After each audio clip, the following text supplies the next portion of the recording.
A master delivers a harsh truth to a young prodigy named Linnell that he can never become a wizard. Confused, he demands to know why. The master explains that the path of circulation, which holds mana, expands as a person grows. If it stops, all talent becomes useless. Linnell refuses to accept it since his mana has never changed and he has never heard of such a condition. Then a chilling thought strikes him.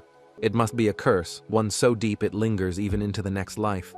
Determined to break free, he dedicates everything to creating a spell that will force his path to expand. After a lifetime of relentless effort, he finally succeeds, but by then, he is old, his body frail. Accepting his fate, he hopes that in his next life, he will finally wield magic. With that last thought, he takes his final breath. It becomes more interesting when the scene shifts to a dimly lit room. A young man sleeps as his phone alarm blares. Annoyed, he turns it off, mumbling a wish for the world to collapse. Later, as he sips his coffee, memories flood back. His past life as Linnell, the spell he created. It worked. In this new life, his path of circulation has expanded. Meanwhile, the news reports an incident involving an unidentified civilian who was caught using magic on a busy street. The individual, lacking a wizard ID, had made petals flutter in the air to bring spring to autumn. However, since magic usage is strictly regulated, the act was deemed illegal. Watching this, Sunal, the reincarnation of Linnell, scoffs at the absurdity of going to jail for something so trivial. He wonders when the Wizard Association will finally collapse. Unlike his past life, where magic was accessible to all, this world restricts its use to two categories: wizards under the Wizard Association or civil servants. He had aspired to become a wizard, but the association rejected him, claiming his magic was different. Left with no choice, he became a civil servant, though the daily grind of commuting is nothing short of torture. Just then, his phone rings. It's his team leader, checking if he is awake. Sunal responds begrudgingly, irritated by the early morning call.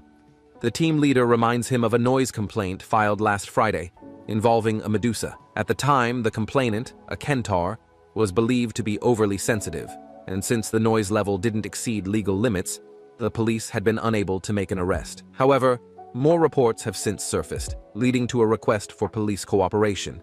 As a result, Sunal is assigned to investigate the situation. Annoyed, he questions why he has to handle it. But the team leader brushes off his complaints, teasing that this is a chance to showcase his extraordinary magic.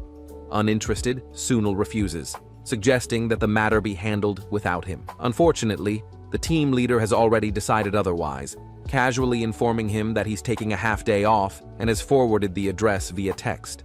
Without waiting for a response, he hangs up the call.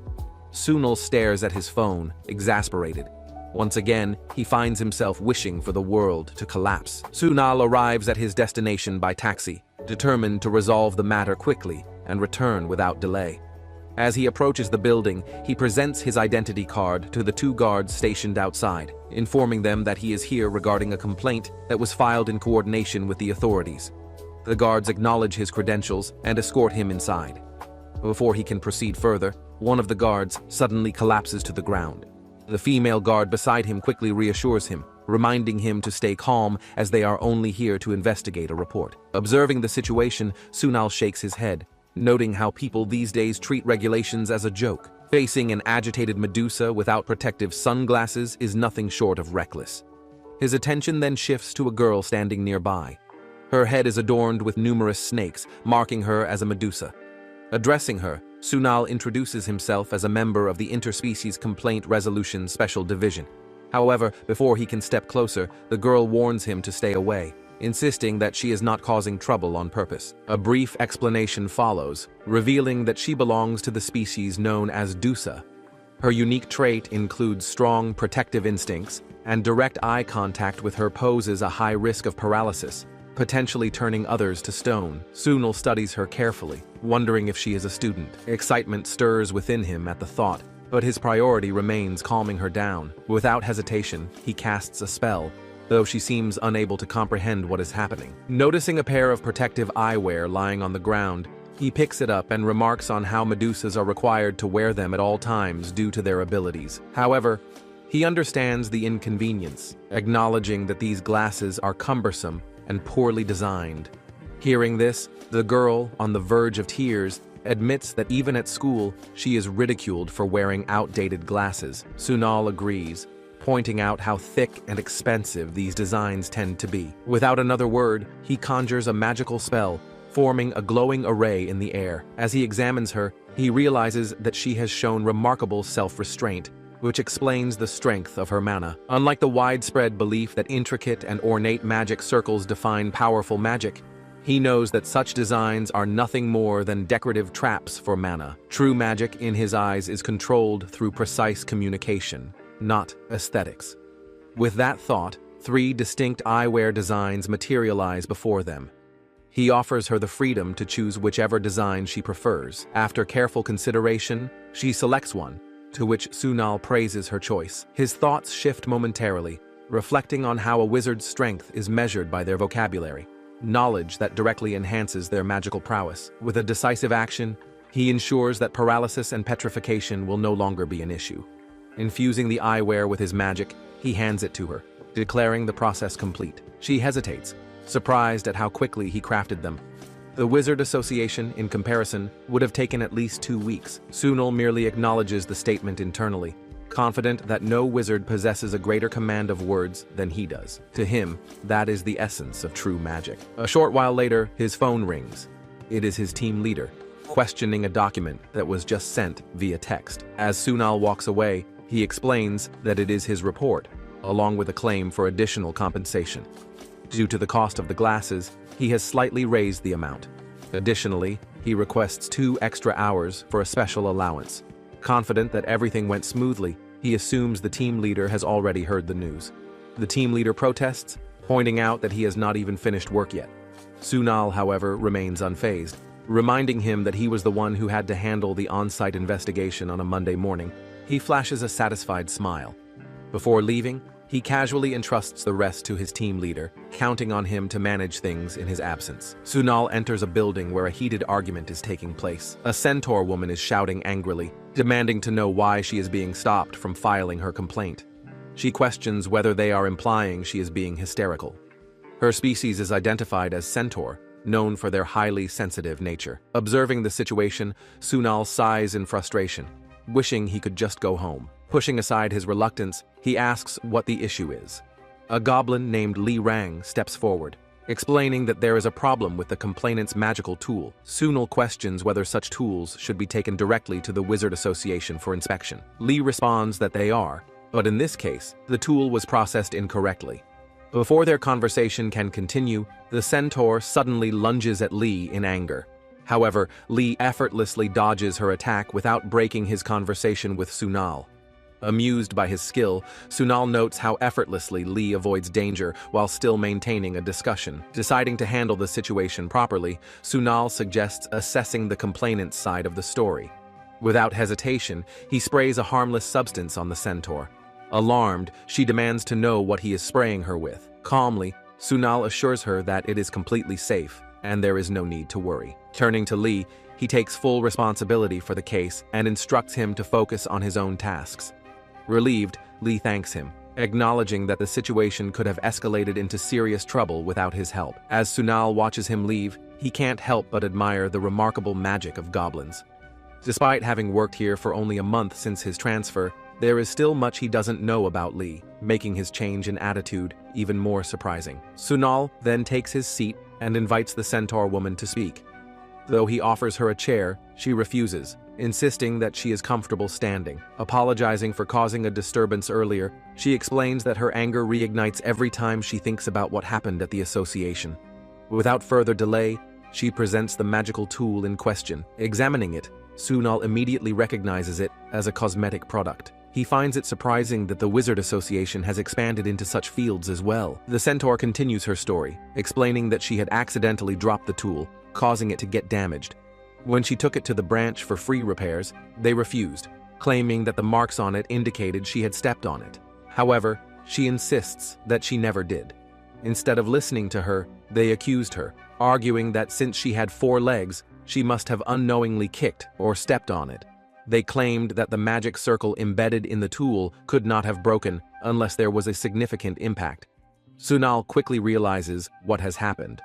Rather than admitting their inability to repair the tool, the association is shifting the blame onto the customer. The centaur, accepting that the damage was initially her fault, still feels wronged by the discrimination she faced. Sunal agrees, acknowledging the unfair treatment. She then adds that a vampire standing right behind her had the exact same issue, yet the association believed them without question. The injustice irritates Sunal further. It becomes clear that the association is selectively treating its customers based on species. When he asks if this discrimination is why she came to them, she explains that people around her advised her to seek help from the Special Conflict Resolution Division. Sunal reassures her that she made the right decision. Their department specializes in resolving conflicts and discrimination between species, aiming to reintegrate interspecies individuals into society. If she has been treated unfairly due to her species, this is the best place for her to receive justice. With her consent, he takes the magical tool for inspection. As he casts a spell over it, the centaur looks on in surprise, immediately recognizing him as a wizard. Meanwhile, Sunal confirms his suspicion. The magic circle within the tool is deeply flawed. The connection between the pattern and the mana is weak, making it highly susceptible to damage. Even the slightest drop is enough to break it. He reflects on the fundamental nature of magic. It is meant to be a direct communication with mana. However, many wizards focus too much on decorative patterns rather than the actual interaction. The Wizard Association, despite monopolizing magic-related industries, continues to sell defective products, leaving ordinary citizens to suffer the consequences. Turning back to the centaur, he confirms that there are no traces indicating the tool was stepped on. Overjoyed, she exclaims that she had been telling the truth all along. Sunal hands her a complaint form, requesting her to fill it out and submit the tool as evidence. Without hesitation, she agrees, even offering to leave it permanently since she no longer wants it. With a firm signature, she finalizes the complaint. Before leaving, she hesitantly asks if she would be allowed to return in case she faces another issue in the future. With a reassuring smile, Sunal welcomes her back anytime, assuring her that the complaints department is always available for help. After wrapping up his work, he steps into a taxi, feeling a rare sense of satisfaction. Despite the frustrations of handling an on-site case on a Monday morning, he cannot ignore the opportunities such incidents provide. From dealing with corrupt capitalists to being reminded of the unfair rejection of his dream to become a wizard, the day has been exhausting. Now, as he heads toward his next stop, he wonders if they will at least offer him a glass of water. Sunal enters the building and approaches a staff member, informing them that he has arrived from the special unit for resolving interspecies civil complaints. Upon hearing this, the staff member's demeanor immediately changes, asking him to wait. Observing the reaction, Sunal notes how different the response is simply because he mentioned the special department. Moments later, a man rushes in and introduces himself as Lee Jong-cheol, the branch manager. With a welcoming gesture, he invites Sunal to follow him. Inside a private room, both men take their seats. Jong-cheol, maintaining a formal tone, seeks clarification about the case, confirming whether a customer has reported racial discrimination at their branch. Sunal affirms the claim. Jong-cheol, appearing skeptical, insists that such a situation is unlikely, as their branch does not refuse service, whether it be free or paid. In response, Sunal acknowledges that providing service is indeed their duty, which is why the Wizard Department exists. However, as a representative of the complainant, he formally requests access to the recorded consultation file related to the case. Jong-cheol concedes that pre-repair consultations are recorded and offers to examine the magical tool.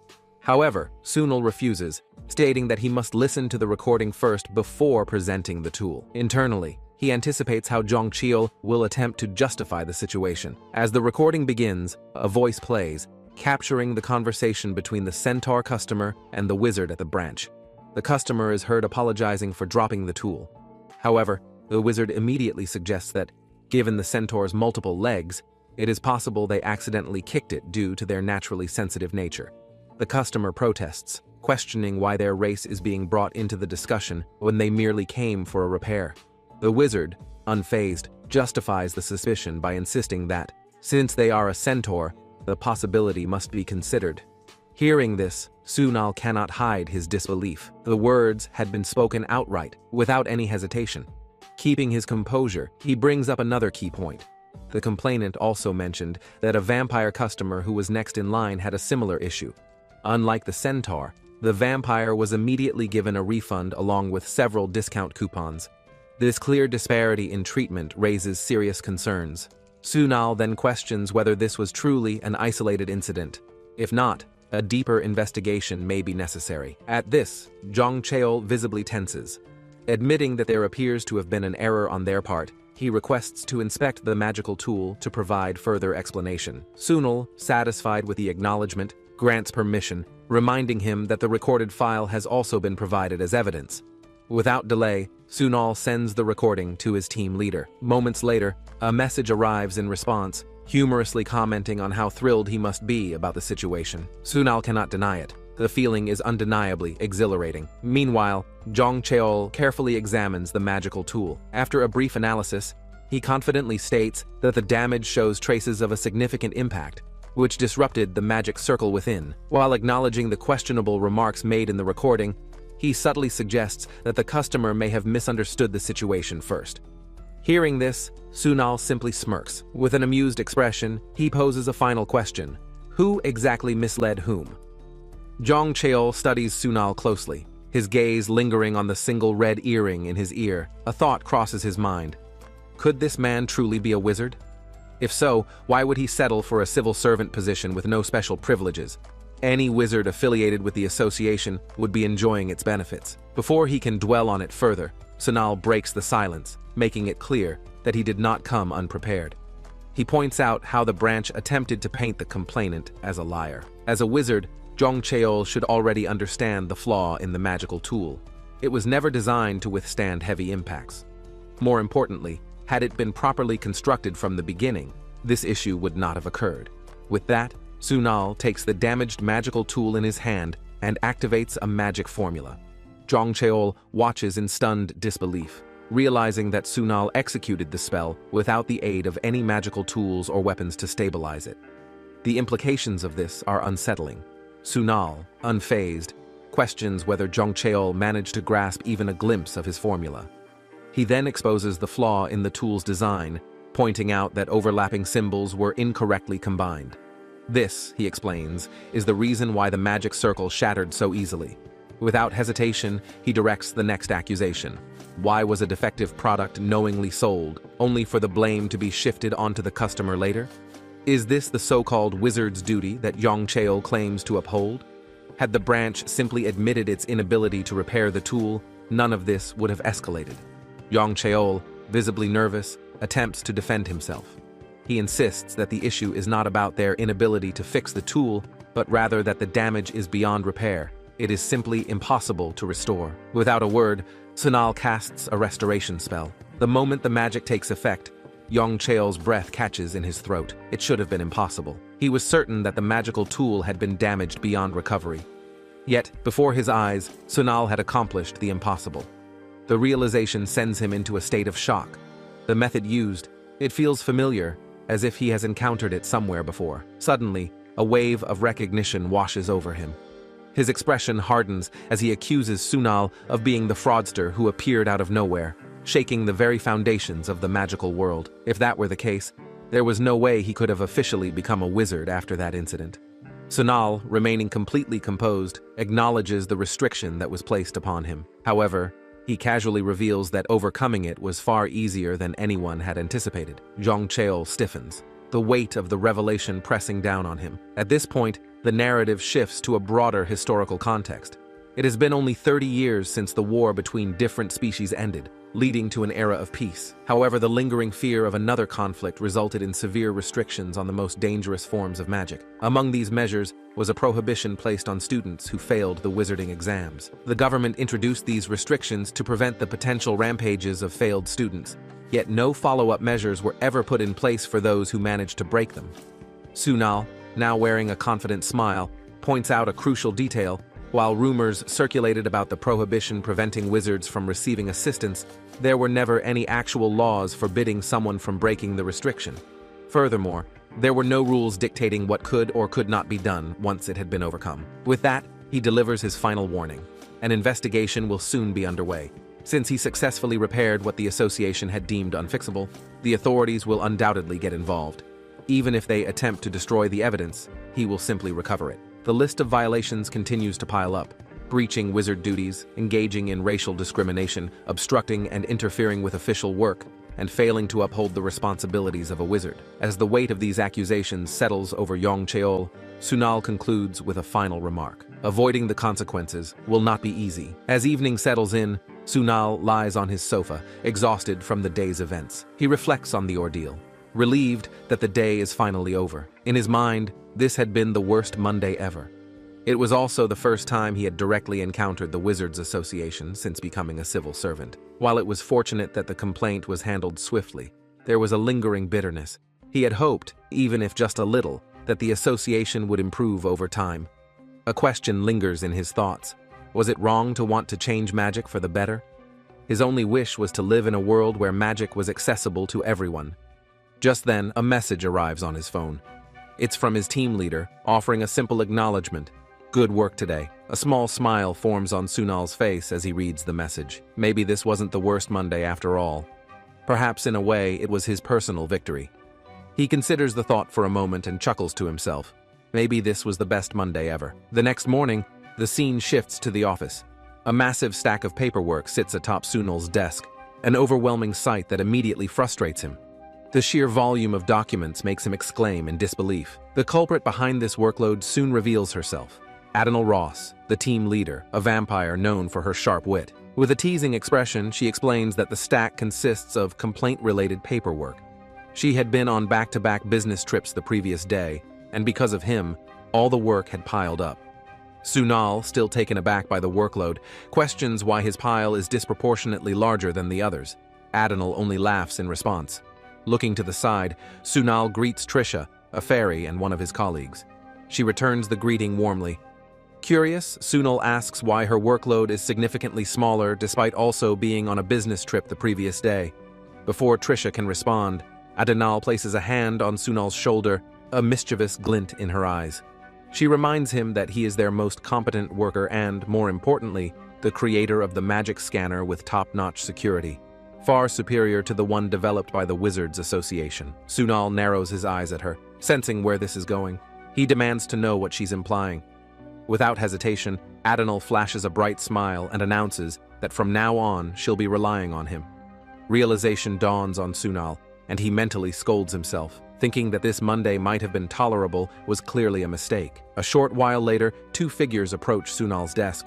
Their presence catches his attention, and as he observes them closely, he notes their noble attire. They appear to be children from a prestigious vampire family, perhaps even twins. Before he can speak, one of them announces that they have been waiting for him. Sunal studies them for a moment, before responding. If they are looking for help, they will need to go to a different service window for number 20. This response takes the young girl by surprise, and she immediately protests, demanding to know why. Sunal explains that everyone is required to wait in line without exception. Still unwilling to accept this, the girl insists that she specifically wants to speak with him. Sunal considers this and suggests that if she truly wishes to do so, she should seek permission from the next person in line and request a change in order. Accepting the challenge, the young girl swiftly leaves. Moments later, she returns, now holding a number 21 ticket. With that settled, Sunal finally asks about the purpose of their visit. The girl wastes no time explaining. They require someone who can appraise their magical tools, an issue of great importance. Sunal, slightly puzzled, points out that such matters typically fall under the jurisdiction of the Wizards Association. Without hesitation, the girl responds with unwavering conviction. She still refuses to believe that wizards truly exist. Sunal listens carefully before responding. The girl refuses to believe in wizards? That was surprising. To clarify, he calmly states that he himself is a wizard. The revelation visibly startles both children. The young girl, still processing this, recalls their previous encounter. She had seen him at the Wizards Association's branch, but something about him had seemed different from the others. Even the administrator had been acting strangely cautious around him. Her companion quickly agrees, adding that the administrator had practically been groveling in front of Sunal. He also points out Sunal's unique hair color, which makes him stand out even from a distance. As Sunal observes their reactions, he begins to piece things together. Had they chosen him for the consultation simply because he stood out? That seemed to be the only reason.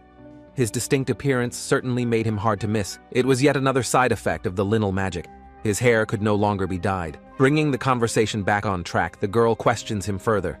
Since he is also a wizard, Does that mean he can appraise magical tools? Sunal acknowledges that he has the ability to do so, but unfortunately, he cannot conduct an appraisal for them.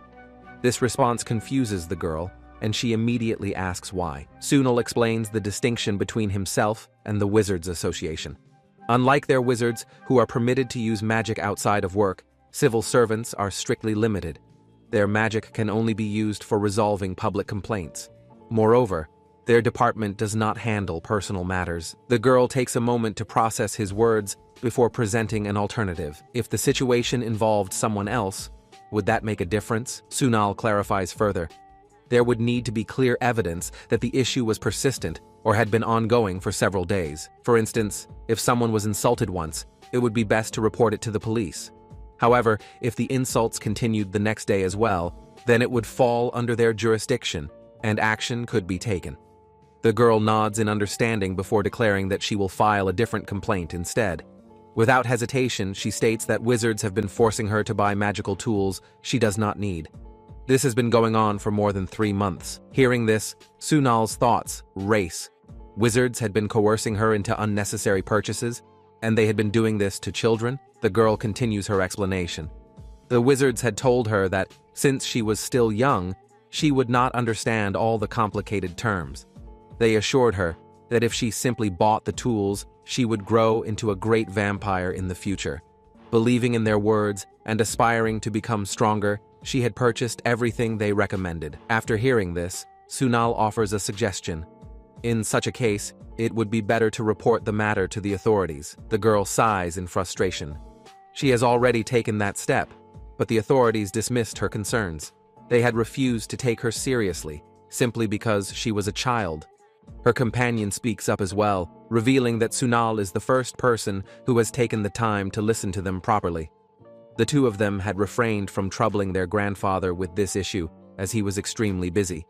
After all, they belonged to a noble vampire family and did not want to be a burden. Sunal listens intently before offering his perspective. Their intentions may be noble, but their thinking is flawed. Regardless of race, children should always be protected. It is their right to rely on others for help.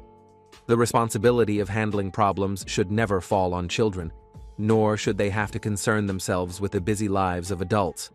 With a reassuring smile, he assures them that he will handle their complaint. As a small gesture of comfort, he hands them each a lollipop before encouraging them to share the full story. The young girl begins to explain the troubling events that unfolded after they brought the magical tools home. Strange occurrences followed. An unknown stranger had started tailing them, and unsettling text messages arrived from an anonymous number. Even at school, the way people looked at them had changed. Concerned about the possibility of a bugging device hidden within the magical tools, she presents a note she had discovered stuck to her locker earlier that day. The message scrawled on it was deeply unsettling, filled with hate, calling her a blood-sucking monster, asking if she finds other people's blood tasty, and saying that when she sucks their blood, gold must come out.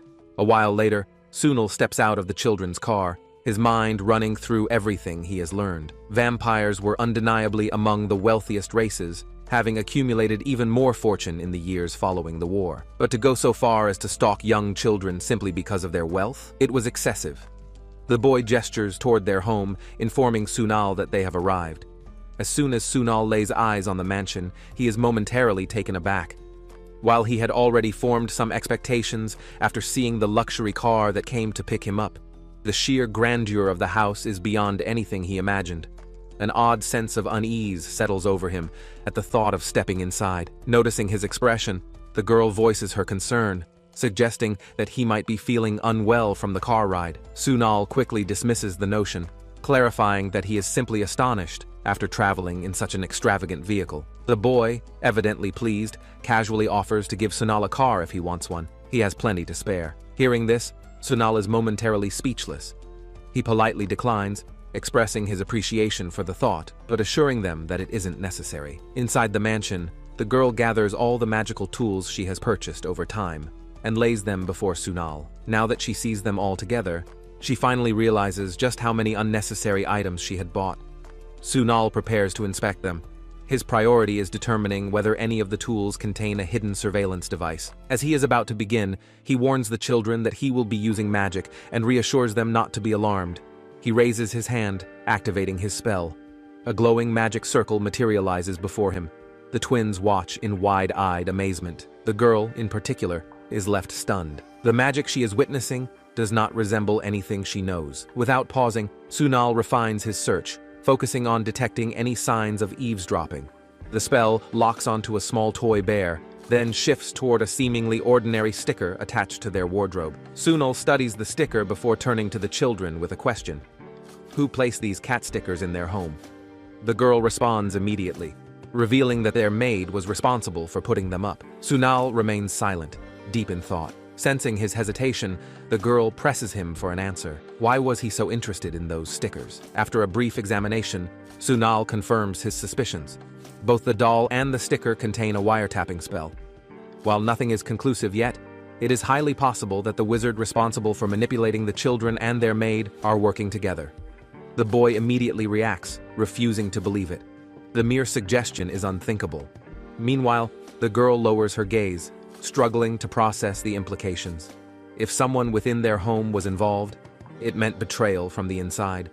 Seeing her distress, Sunal gently places a hand on her head, offering reassurance. Before he can proceed with any formal action, he requires permission from the true owner of the mansion, their grandfather. He requests that they call for him, as his approval would allow Sunal to officially intervene. As he speaks, he discreetly activates another spell, one designed for magic tracking. Elsewhere in the mansion, a maid stands in a secluded corner, speaking in hushed tones over the phone. Her voice carries a mix of unease and frustration. She insists that they have already done enough, questioning how much further things need to go. Above all, she expresses her growing reluctance. She no longer wants the children to be involved. Before she can continue, a voice interrupts her. Sunal steps forward, his presence unmistakable. Introducing himself, he states his affiliation with the Special Department for resolving interspecies civil complaints and politely requests her cooperation. The maid's expression twisted with unease as she denied any knowledge of the situation. Her voice wavered as she insisted that she had never seen the cat sticker before. Sunal, however, remained unfazed. Holding up the sticker, he calmly pointed out that she was already aware of the reason behind his visit. He was certain that she was the one who had placed it. Despite her nervous demeanor, the maid continued to feign ignorance. But Sunal wasn't fooled. He pressed further, stating that they had already discovered her accomplice. There was no need to hide the truth anymore. She had installed a wiretapping device. The maid stiffened at the accusation, but she still refused to admit anything. Instead, a smile crept onto her face as she mentioned feeling unwell due to an empty stomach. At that moment, a realization dawned. This maid was from the serpent race. Her species was known for its increased appetite and violent tendencies when hungry. A calculated look crossed her face as she questioned whether Sunal, as a civil servant, understood what that meant. Sunal chuckled, acknowledging that he did. He reminded her of the special law for species, which mandated that serpents must carry emergency food with them because of their unique characteristics. However, the maid refused to eat in front of a stranger. Before Sunal could respond, the young boy stepped forward. His voice was filled with a mix of concern and sadness as he pleaded with the maid to eat. He had overheard everything and wanted to know the truth. Had she really been the one to install the wiretapping device in their room? He recalled all the misfortunes that had befallen them, the unsettling note left in his sister's locker, the lingering distress in their home. Reaching out, he grasped the maid's hand, his words carrying an earnest plea. He assured her that she didn't have to continue doing these terrible things. Deep down, he believed she never truly wanted to harm them. His sincerity struck a chord, and the maid's tough exterior began to crack as emotion welled up inside her. Just then, an ominous sensation washed over Sunal. Without hesitation, he conjured a magical shield around himself. A sudden attack was deflected, crashing harmlessly against the barrier. The maid gasped in fear, instinctively pulling the boy into a protective embrace as she trembled. Sunal turned to her and urged her to look after the boy. Without wasting another moment, he activated his magic tracking ability. His eyes sharpened as he crouched low before launching himself into the air in pursuit of the attacker. His keen senses quickly locked onto a fleeing figure. In a swift movement, Sunal landed in front of the suspect, blocking his escape. His voice remained steady as he questioned whether this man was the maid's accomplice. The man, however, merely chuckled, feigning ignorance. Without warning, he hurled a bomb towards Sunal. Reacting instantly, Sunal activated his magic, enclose and block. Chains materialized from thin air, swiftly wrapping around the attacker, restraining him in place. The man struggled, his eyes widening in shock as he demanded to know what kind of magic this was. He was baffled by Sunal's ability to use magic without a magic circle. Sunal smirked, explaining that his magic was unique. Unlike conventional magic, his abilities required neither a magic circle nor spoken incantations. However, he added that many magicians in this era had developed similar techniques. The man's panic grew. Desperate to break free, he transformed into a massive wolf, baring his fangs as he lunged at Sunal. But Sunal remained composed. With a single swift slap, he sent the werewolf crashing to the ground. His expression remained calm, as he stated that since the suspect had continuously interfered with official duties, they were authorized to use force. Given that werewolves were known for their strength, this level of restraint seemed appropriate. The werewolf growled, demanding to be released immediately. Sunal, however, ignored his protests. Placing a firm hand on the creature's shoulder, he murmured a quiet apology. A moment later, the werewolf's body went limp as he lost consciousness. As Sunal stood over the fallen enemy, a thought crossed his mind. The best way to incapacitate a strong werewolf was to disrupt the flow of mana within their body. However, this incident had escalated far more than expected. Things were only getting more complicated from here. A short while later, Sunal approached the maid, informing her that he had successfully captured the bomb terrorist, a member of the werewolf species. The police had already taken him into custody, and an investigation would commence as soon as he regained consciousness. However, something about the terrorist's condition seemed unusual. Initially, Sunal had assumed the man was an accomplice, but upon closer examination, it became clear that he had been hypnotized. This led Sunal to a new theory. Hypnosis had played a crucial role in the incident. If that were the case, then the real culprit could potentially be a member of the incubus species. At that moment, the concept of the power of allure was introduced. This ability, unique to the incubus race, allowed them to manipulate those under their control entirely at will. Due to the immense danger this posed, the government imposed strict regulations on the allure power levels of the incubus species. Historically, before the interspecies war, the incubus race had been subjugated by vampires. Even in the present era of supposed equality, many incubi continued to harbor deep resentment over this past oppression. The maid, however, revealed something unexpected. Her accomplice was not an incubus, but a wizard. Sunal immediately connected this to the magician who had been selling magical tools to the two complainants. He asked if the maid was referring to the same person. She confirmed it, though she admitted she had never clearly seen their face, and, as a result, did not know what race they belonged to. However, she was certain that this magician had been the one tormenting the children. She then explained her circumstances, how her fierce appearance had caused her to lose job after job. It was during this time of desperation that the magician had appeared, offering to help her secure employment if she followed their orders. Sunal's thoughts began racing. It was evident that the magician had approached her deliberately from the start. But if they weren't from the incubus race, then what were their real motives? The note left in the girl's locker suggested a connection to financial matters involving the twins' grandfather. Determined to uncover the truth, Sunal asked the maid if she could reveal the magician's identity. With a heavy heart, she nodded. She was ready to tell him everything she knew. She acknowledged the harm that had already been done, and sincerely hoped that the two children would no longer have to suffer because of it. Sunal listened carefully before responding.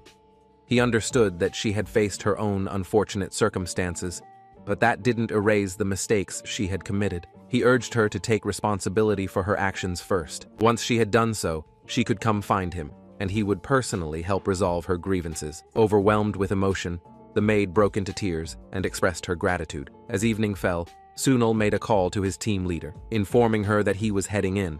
His team leader acknowledged his update, but cautioned him to be careful. Rivendell was notorious for being a rough place.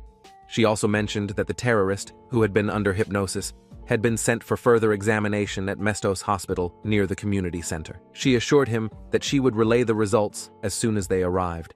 However, if anything urgent happened, he was to contact the police immediately. She reminded him to take care of himself before ending the call. As Sunal lowered his phone, he took a deep breath. With his objective clear in his mind, he prepared himself for the next step. It was time to uncover the real culprit. Sunal approaches a man who seems to have been expecting him. With a calm demeanor, the man acknowledges Sunal's arrival and invites him to sit, recognizing the long journey he has undertaken. As Sunal looks around, he notes that 14 objects in the room are reacting to mana. The consistency in their mana signature suggests that the man created them himself, indicating his skills as a wizard. Settling into his seat, Sunal questions whether the man had anticipated his visit. The man, unfazed, admits that while he couldn't be certain, he strongly believed Sunal would come looking for him. He knew curiosity about his identity would eventually lead Sunal to this place. As he speaks, he reveals his face, and Sunal is taken aback by what he sees.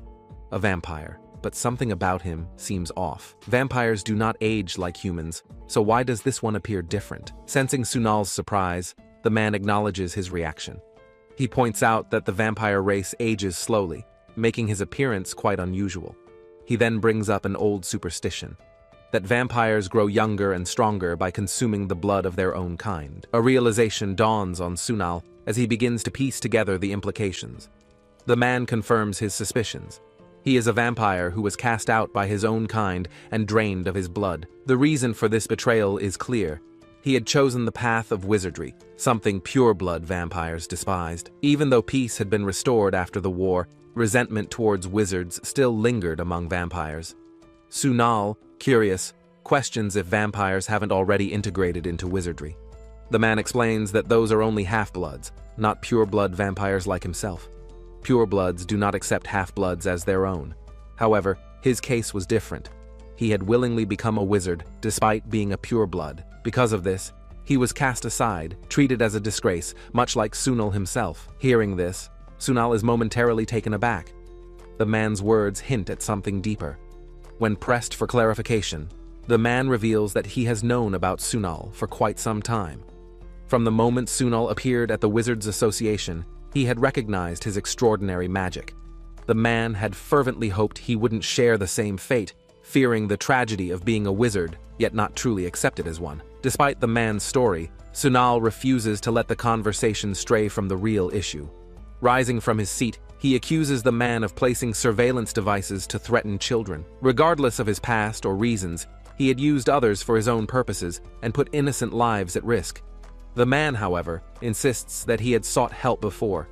He had even approached the police, but without evidence, his pleas had been ignored. Sunal remains unmoved. There is enough proof against him this time, and he won't be able to escape the consequences. The man then claims he had also reached out to the Wizards Association, but they had turned their backs on him, dismissing his case under various pretexts. Sunal, having heard enough, warns him not to make any more excuses. He intends to compare the man's mana with the traces found in the magical tools from the mansion. Cooperation would be in his best interest. At this, the man suddenly lets out a laugh. He mutters something cryptic, lamenting that if someone like Sunal had existed back then, perhaps things would have been different. Sunal's attention is then drawn to the man's coffee cup, which begins to glow. A sinking realization hits him. Is it a bomb? Almost immediately, the entire room is thrown into chaos. Objects shimmer and lift into the air, reacting to the sudden surge of mana. A book floats up and positions itself before the man's face. Acting swiftly, Sunal activates his magic, summoning a glowing magic circle. Without hesitation, he unleashes a powerful breakthrough spell. The force of Sunal's magic prompts a reaction from the man, who looks at him in shock. His expression shifts, as if realizing something he hadn't before. Staring at Sunal's power, he mutters as if in disbelief, "This isn't just any ordinary magic." Who exactly is Sunal? After some time, Sunal hands the man over to the police, who take him away. Watching them leave, Sunal stands still, lost in thought. His mind lingers on the motives behind such actions. All he ever wanted was to create discord between the upper and lower classes, to push them against each other. This wasn't the first time he had encountered such conflicts, and he knew it wouldn't be the last. The internal struggles in the country were still ongoing, and he could only hope that this man wouldn't end up being a target himself. No matter where one went, there were always people who sought to disrupt peace. Why was it that conflict always seemed inevitable? His thoughts are interrupted by a message from his team leader, praising him for his hard work. As a token of appreciation, she mentions that a small gift has been sent to him. Curious, Sunal wonders what it could be. A follow-up message quickly provides the answer. It's fried chicken. Seeing this, he can't help but feel a sense of delight. The idea of enjoying chicken on his way home seems like a perfect ending to the day. The scene shifts to the next morning. Sunal sits at his office desk, going about his usual tasks. However, a sudden discomfort in his stomach makes him pause. A sharp pain radiates through his upper abdomen, making him wonder if something was wrong with the chicken he had eaten the night before. Unable to shake off the discomfort, he decides to inform his team leader. He plans to use his vacation days to visit the hospital and take some time to recover. However, his team leader responds with amusement. With a knowing smile, she immediately rejects his request. Sunal is taken aback, reminding her that she had previously told him to use his leave whenever he was sick. She nods but adds a condition. Leave is only for unbearable pain. From her perspective, it seems like he is just looking for an excuse to take a break. Instead of wasting his vacation days at the hospital, she advises him to visit during work hours and return as soon as possible. Without giving him much room to argue, she leaves the office. As she walks away, Sunal leans back, realizing just how sharp she is. It seems there's no way around it. He will have to make the hospital visit before finishing work. Just as he resigns himself to the situation, a group of people enters the office. Their presence immediately puts him on edge. One of them steps forward and directly addresses him. Without any hesitation, the man confirms Sunal's identity and requests a moment of his time. The man standing before Sunal wastes no time in stating his complaint. He explains that he was scammed by a wizard simply because he belongs to the vampire race. The wizard had charged him an excessive amount, relying on the common stereotype that vampires are wealthy. Frustrated, he questions whether this wouldn't be considered racial discrimination. Sunal, remaining composed, points out that arriving with bodyguards in such a manner could lead to misunderstandings. However, if he was indeed overcharged solely because of his race, then it would certainly qualify as discrimination. The man insists that it was exactly the case. He was unfairly targeted simply for being a vampire. Despite understanding the situation, Sunal reminds him that such claims require proper verification. Without concrete evidence, proving the case would be difficult. The man's expression shifts slightly as he brings up a counterpoint. He questions whether Sunal's department only handles cases that have clear evidence. If that were true, then why did Sunal step in to help his granddaughter and grandson? Sunal's mind processes the statement quickly. Granddaughter and grandson. Does that mean this man is the twins' grandfather? The man, still looking for an answer, asks if the reason Sunal helped them was simply because they were children. Sunal clarifies that it wasn't just that. Their desperation had been genuine, and there had been enough evidence to indicate that their claims might be true. The man, still skeptical, pushes further. What if all of that evidence had turned out to be nothing more than a childish prank? Sunal replies that, in such a case, it would have been a relief. Wouldn't it have been better if none of what they experienced was real? He then shifts his focus to the man himself, suggesting that, as their guardian, he should take better care of them. Although it might sound presumptuous coming from someone he just met, Sunal believes the man should reflect on the kind of environment the children are growing up in. The fact that they felt more comfortable seeking help from a stranger rather than their own family says a lot. The man listens, taking in Sunal's words. He acknowledges the truth in them. It is embarrassing to admit, but he has been so caught up in his own work that he doesn't even know what happens in his own household. However, he promises to reflect on it. Though he may be perceived as a cold person, his grandchildren mean everything to him. The way they had spoken about Sunal, their happiness evident in their words, made him feel deeply grateful. Reaching into his coat, the man pulls out a letter and hands it to Sunal, explaining that it is from his grandchildren. Taking the letter, Sunal immediately notices that a business card is attached to it.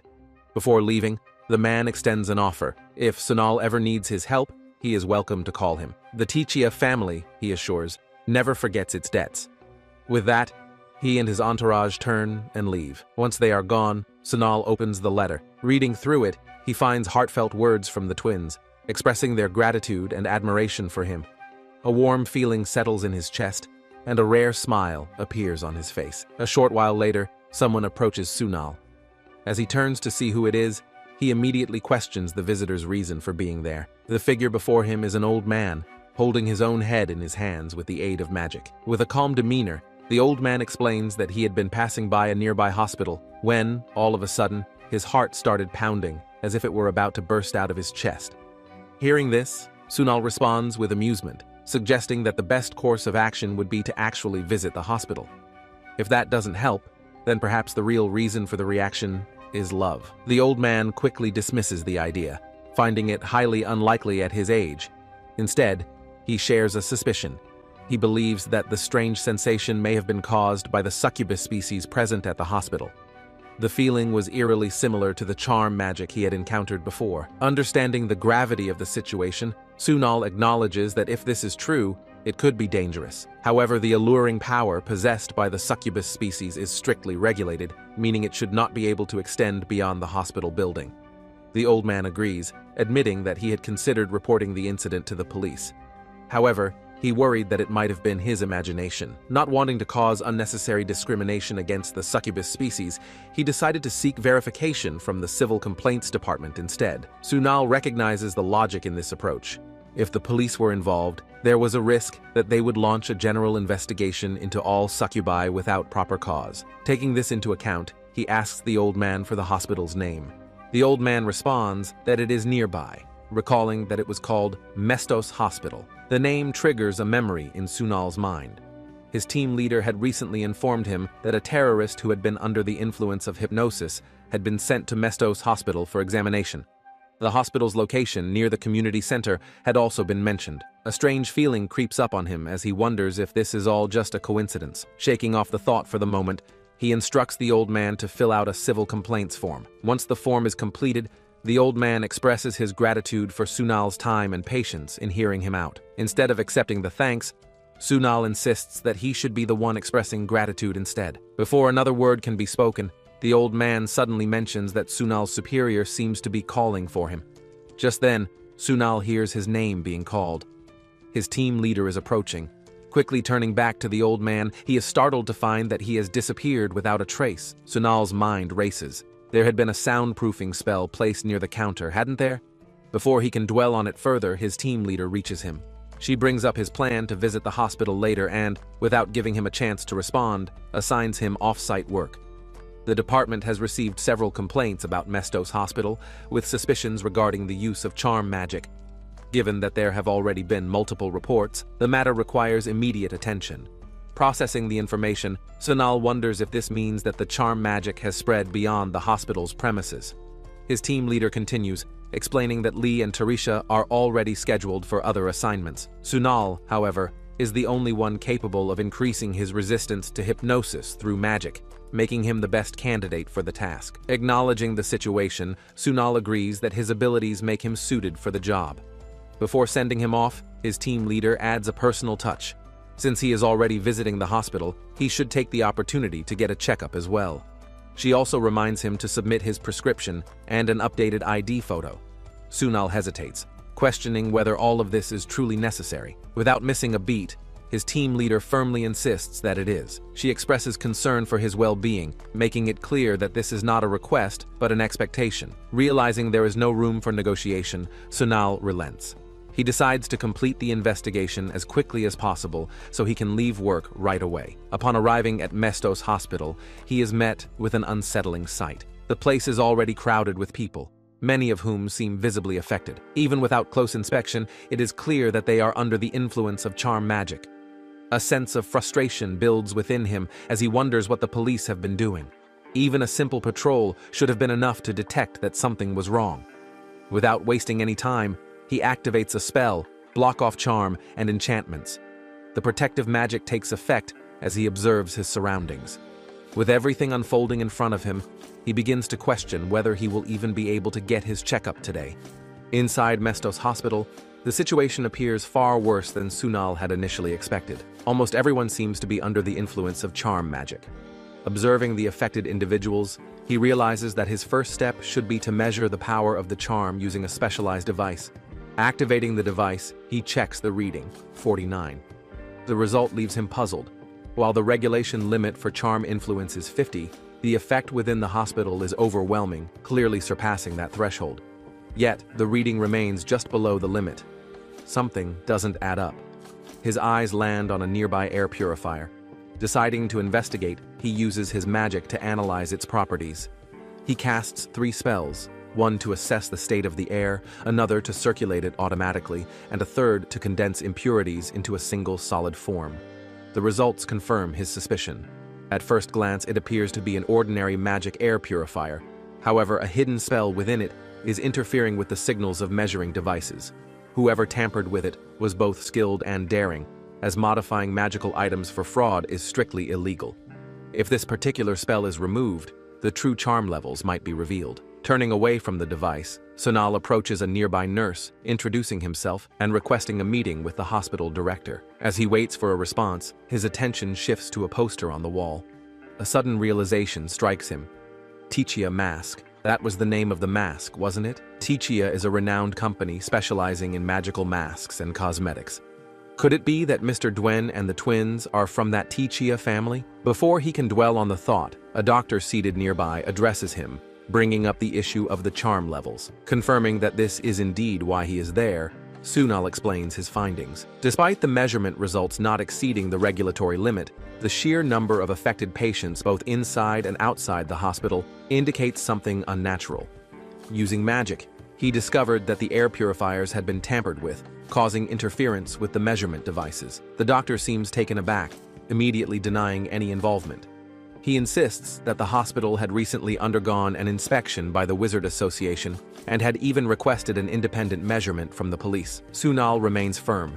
He informs the doctor that the true culprit, whoever tampered with the purifiers, will be revealed through CCTV footage. He demands access to the recordings, along with the current locations of all succubus staff and patients for further verification. The doctor hesitates, expressing concern about sharing personal information. In response, Sonal reminds him that the Civil Complaint Office holds investigative authority and citizens are legally obligated to cooperate. The request does not involve personal details, but merely the locations of specific individuals for immediate action. Cooperation is necessary before the situation escalates further. The doctor, realizing the seriousness of the matter, complies. Stepping out of the office, Sonal takes a deep breath. Now that he has the general locations, it's time to start searching. Holding a sheet of paper in his hand, he casts a spell. The paper folds and transforms into a small animated dog made entirely of paper. Chop. Giving the paper creature a command, he sends it off to track the source of the charm magic. A moment later, Sonal links Chop Chop's vision to his phone, allowing him to follow its movements. Now, all he needs to do is locate the succubus responsible for spreading the charm magic. As Chop moves swiftly through the hospital, scanning its surroundings, its search finally yields a result. It spots a female doctor on the 3rd floor. Watching the live feed on his phone, Sonal's eyes narrow. He has found the source. As the female doctor stands near a nurse, she suddenly senses something unusual and turns her head. The nurse beside her, noticing her reaction, asks if something is wrong. The doctor hesitates for a moment before responding, mentioning that she thought she saw something nearby. Both of them glance upward, their eyes landing on Chop, the small paper dog hovering in the air. The strange sight startles them. Before they can react further, Sonal arrives at the scene. The doctor immediately turns her attention to him, noticing that he doesn't look well. Concerned, she asks if he is all right. Sonal brushes off her concern, attributing his state to a simple lack of exercise. He then formally introduces himself and explains the reason for his visit. A complaint has been filed regarding the uncontrolled spread of charm power both inside and outside the hospital. To prevent further complications for the succubus species, he requests their cooperation in resolving the matter as quickly as possible. At this moment, the doctor's identity is revealed: Maeve Triane, a succubus. Listening to Sonal's explanation, Maeve appears frustrated. She informs him that the hospital has already conducted multiple checks, both the previous day and the day before that. Despite repeated inspections, the suspicions continue. How many more times must they be subjected to this? It becomes clear that Maeve is highly sensitive to discussions involving charm power, likely due to the negative stereotypes surrounding the succubus species. Sonal acknowledges her frustration but remains firm. Since this is his first visit, he cannot comment on the previous inspections. However, he expresses his understanding. Enduring repeated checks can be exhausting. Even so, as a doctor, she should be aware of the potential dangers of charm magic. Given the circumstances, her reluctance to cooperate seems unusual. Reassuring her, he states that his role at the complaint office is not to accuse anyone unfairly, but to ensure a thorough and unbiased investigation. There is no intention of causing unnecessary trouble. With that said, he asks if she would be willing to have a conversation with him. After a brief hesitation, Maeve agrees. Maeve returns to her office and immediately apologizes to Sunal. She acknowledges that she had been suspected so often lately that she unconsciously became rude and spoke inappropriately to someone she had just met. Sunal reassures her, understanding that such misunderstandings are common. He then explains that charm power has spread beyond the hospital building, but since the measuring device did not detect anything exceeding the regulation limit, he had to use magic to investigate the cause. Realizing this, Maeve is surprised and exclaims that Sunal is a magician. However, what shocks her even more is his confirmation that she is the primary cause of the widespread charm power. She immediately denies the possibility, stating that she has been taking suppressants daily to control it. Sunal decides to check her condition and casts a search magic spell, scanning her body. Maeve watches in amazement, realizing that he is using magic without any visible tools. After completing the scan, Sunal asks whether she has been in places with many wizards or passed through areas where someone was using magic. Maeve cannot recall anything of that sort, and asks if there is something wrong with her body. Sunal explains that her mana flow, which controls her charm power, has changed due to a phenomenon known as mana interference. A brief explanation follows, stating that every species, including humans, possesses mana in varying amounts, and when this flow is intentionally altered, it is called mana interference. This can occur naturally due to environmental mana exposure or result from magical attacks or deliberate manipulation. Since the cause is difficult to pinpoint, Sunal decides to rely on Maeve's memory to identify potential suspects. Maeve struggles to believe that her charm power could have changed, but Sunal confirms that it is entirely possible. He asks whether she has noticed any differences in her daily routine. Thinking back, she recalls that people have seemed friendlier lately, though she considers it normal, as her species naturally attracts goodwill. Sunal explains that someone tampered with her mana in a way that rendered the suppressants ineffective, potentially even amplifying her charm power instead of suppressing it. Hearing this, Maeve is taken aback, realizing that her condition may have influenced many people unknowingly. Feeling guilty, she expresses concern for those affected, but Sunal reassures her that it was not her fault and urges her not to blame herself. However, Maeve cannot shake the thought that her condition may have caused unintended consequences. Sunal offers his help and suggests a different approach to managing her mana. Instead of taking medicine, he provides her with a bracelet enchanted with a spell to gradually stabilize her mana flow. He advises her to stop taking the suppressants for now and assures her that he will restore her daily life. He also mentions another issue. The magic air purifier in the hospital lobby had been tampered with, interfering with the measurement devices. Hearing this, Maeve becomes furious, demanding to know who would do such a thing. Sunal remains calm and states that the culprit will soon be revealed through the hospital's CCTV footage. Before he can say more, a large stone suddenly comes flying through the window, aimed directly at Maeve. Reacting instantly, Sunal uses his magic to stop the stone mid-air with a chain and then blocks the incoming glass shards before they can harm her. With a smirk, he declares that they have just found their suspect and assures Maeve that he will check on her mana condition again later. Without hesitation, he leaps straight out of the third-floor window. Landing gracefully, Sunal remarks in irritation that randomly throwing stones is starting to get on his nerves. His gaze quickly shifts to a fleeing figure, an individual resembling a lizard. Recognizing the species, he immediately gives chase, confirming in his mind that the suspect is a lizardman. The chase leads into a narrow alley, where Sunal corners his target. However, upon arrival, he finds the alley seemingly empty.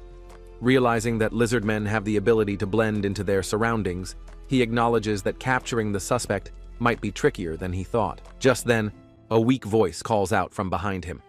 Sunal turns, wondering who it could be. The voice belongs to a slime, a creature that should typically maintain a humanoid form. The slime, unconcerned about appearances, states that nobody comes to this spot anyway. More importantly, it expresses its dislike for a stranger who suddenly sat next to it. Gesturing to the side, the slime reveals the presence of the lizardman, who had camouflaged himself to remain hidden. The lizardman, irritated at being exposed, reacts aggressively, reaching out in an attempt to strike the slime. However, before the attack can land, Sunal swiftly conjures a magical barrier in front of the slime. The lizardman crashes into the barrier and falls to the ground. As Sunal approaches with a confident smile, he looks at the lizardman and asks if he is doing okay. Sunal looks at the lizard man and remarks that when he first saw a stone being thrown at the third floor, he assumed it was the work of a reckless troublemaker. However, he didn't expect the culprit to be someone who looked so composed. The lizard man stands up, seething with anger, and questions why Sunal keeps interfering. Without hesitation, he lunges forward, attempting to attack. But before he can get any closer, Sunal swiftly activates his magic, binding the lizard man's mouth and body with chains, rendering him completely immobile. Observing the lizard man's aggressive behavior, Sunal realizes the cause. The creature has clearly fallen under the influence of charm power. Struggling against the chains, the lizard man furiously demands that the spell be broken, blaming Sunal for hovering around Maeve from the beginning. Sunal contemplates the situation, recognizing that the excessive charm power has distorted the lizard man's emotions. If this continues unchecked, his mana flow could twist dangerously, putting his life at risk. Without wasting time, Sunal firmly states that they must head to the hospital for immediate treatment. The overpowering charm energy poses a serious threat, and if left untreated, it could cost the lizard man his life. The lizard man, refusing to be subdued, declares that he will simply break free using his own ability. At this moment, his unique trait is revealed: exceptional magic resistance. By amplifying resistance through his tail, he can nullify magic effects entirely. Recognizing the danger, Sunal quickly leaps into action. Using his double gravity magic, he delivers a precise kick to the lizard man's tail, causing intense pain. Sunal calmly warns him to be more cautious when using his ability. The force of the rebound could have severed his tail completely, but he had controlled the impact just enough to prevent that from happening. Enraged, but now desperate, the lizard man accuses Sunal of misconduct, claiming that a civil servant attacking someone is grounds for legal action. He threatens to report everything to the police. Sunal, amused by the attempt, casually points out that his actions fall under self-defense. However, before any authorities arrive, he intends to bring the lizardman back to his senses. Fear flickers in the lizard man's eyes as Sunal intensifies his magic. Applying his double gravity force, he delivers a series of blows, leaving the lizard man completely weakened and unable to resist any further. Satisfied with the outcome, Sunal decides it's time to call the police. Turning his attention to the slime, he addresses another issue. Despite previous warnings, the slime had not assumed its proper humanoid form, violating the shape retention law. He orders the slime to come along. The slime, visibly dejected, protests that this alley is its home. Afterward, Sunal heads to the hospital and reviews the CCTV footage. The recordings clearly capture the lizard man's actions. Impressed by the quality of modern surveillance, he remarks on how vividly everything has been recorded. Looking at the restrained lizard man, Sunal comments that even on camera, he appears quite well defined.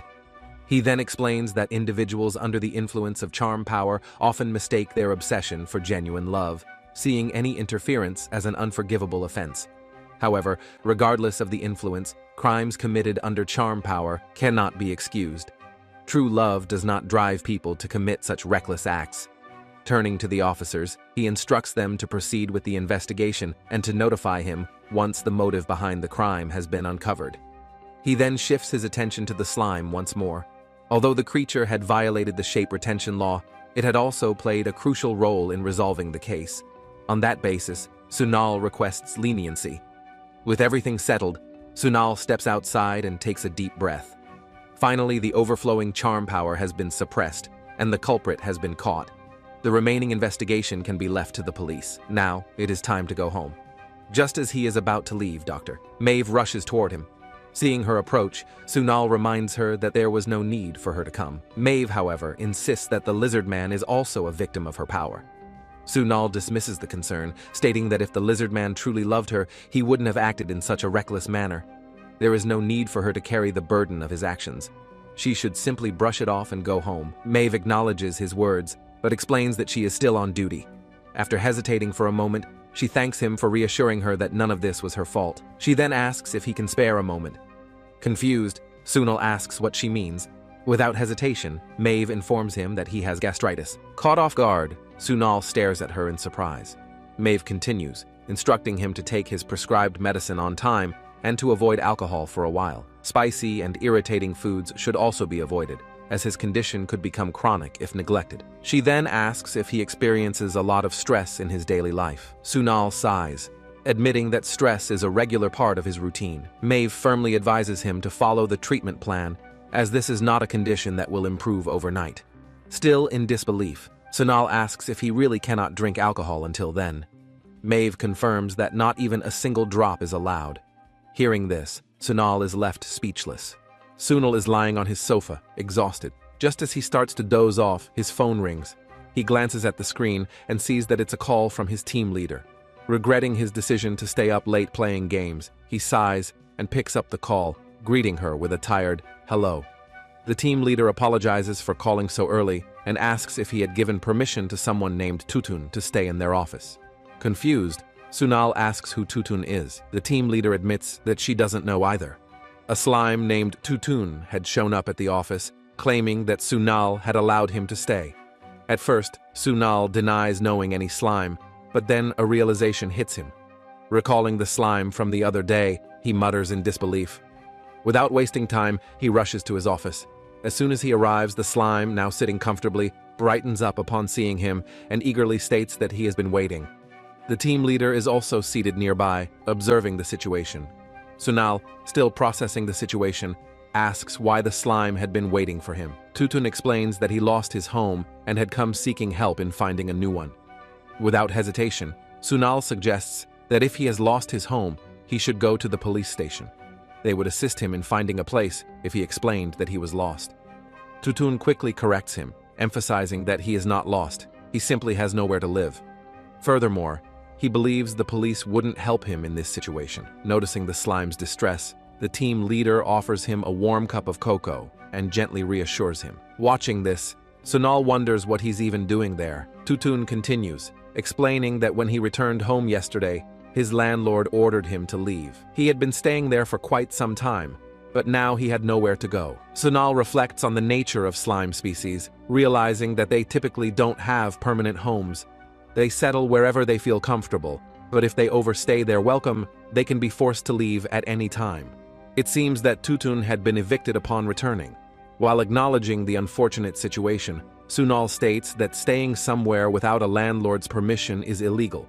It doesn't matter if it's on the streets or anywhere else. Without proper authorization, it's considered trespassing. He advises Tutun to visit the second floor of the community center, where temporary housing may be available if he meets the necessary conditions. Tutun stands up, disappointment evident in his posture.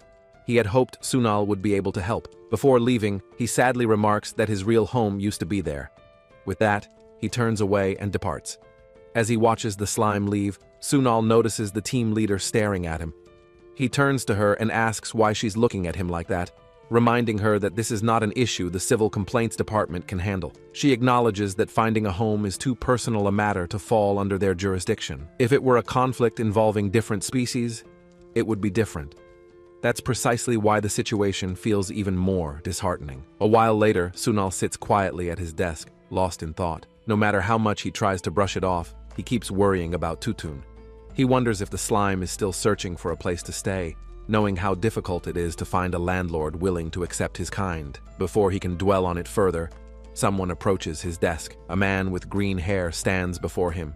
His species is Medusa, known for their extreme shyness. The Medusa hesitates for a moment before explaining that he came because he has concerns regarding work. Sunal, putting aside his previous thoughts, offers a reassuring smile and asks about the nature of his concerns. The Medusa explains that his race's unique trait has been causing problems. Whenever he gets angry, his hair transforms into snakes. Because of this, he has had frequent conflicts with his co-workers. Even mild irritation causes the snakes to emerge, escalating situations into heated arguments. Some of these incidents have turned into highly emotional confrontations. Understanding the difficulty of the situation, Sunal acknowledges that such an issue could cause significant workplace tension. Since this problem stems from a species-specific trait, it falls under their jurisdiction. Before proceeding, he informs the Medusa that he will assess his condition using magic and advises him not to be alarmed. The Medusa nods in understanding, ready to proceed. Sunal activates his magic and begins scanning the Medusa. After carefully analyzing his condition, he provides an explanation. The problem stems from an excessive surge of mana, acting as a defense mechanism whenever he gets angry. His mana is highly sensitive, causing even minor emotional fluctuations to trigger the transformation of his hair into snakes. Since the root cause is complex, giving a straightforward solution is difficult. Hearing this, the Medusa expresses doubt. He had previously undergone an examination by the Wizard Association, but they had found nothing wrong. Sunal acknowledges the skepticism, but reassures him that his assessment is accurate. Unlike the Wizard Association, he used a different type of magic to detect the issue. He understands that accepting this might be difficult, but as a civil servant working in the Civil Complaints Department specifically for different species, he assures that he would never lie to the people he assists. The Medusa, now convinced, brightens up. He then shares something unexpected. His younger sibling had previously met Sunal. She had been in trouble, and Sunal had given her a pair of glasses to help. Expressing his gratitude, he sincerely thanks Sunal for helping his sister. Hearing this, Sunal feels pleased and comments on the surprising connection between them. With that, he suggests proceeding with the consultation. Retrieving a ring from his hand, Sunal explains that the main issue lies in his mana sensitivity. To help stabilize it, he enchants the ring with magic, ensuring it will help control his mana fluctuations. Once infused with magic, he hands the ring over and advises him to rub it whenever he feels his anger rising. Over time, this process will imprint on his body, allowing him to manage his mana surges even without the ring. Until then, he should wear it consistently. The Medusa, grateful for the assistance, thanks Sunal sincerely. Before leaving, he hands over his business card, offering his help in return if Sunal ever needs it. With a polite farewell, he exits the office. As the Medusa leaves, Sunal reflects on the peaceful resolution of yet another case. Deciding to take a short break, he picks up his cup of water and takes a sip, only to freeze in shock as he notices something inside. The slime Tuntun is sitting at the bottom of his cup.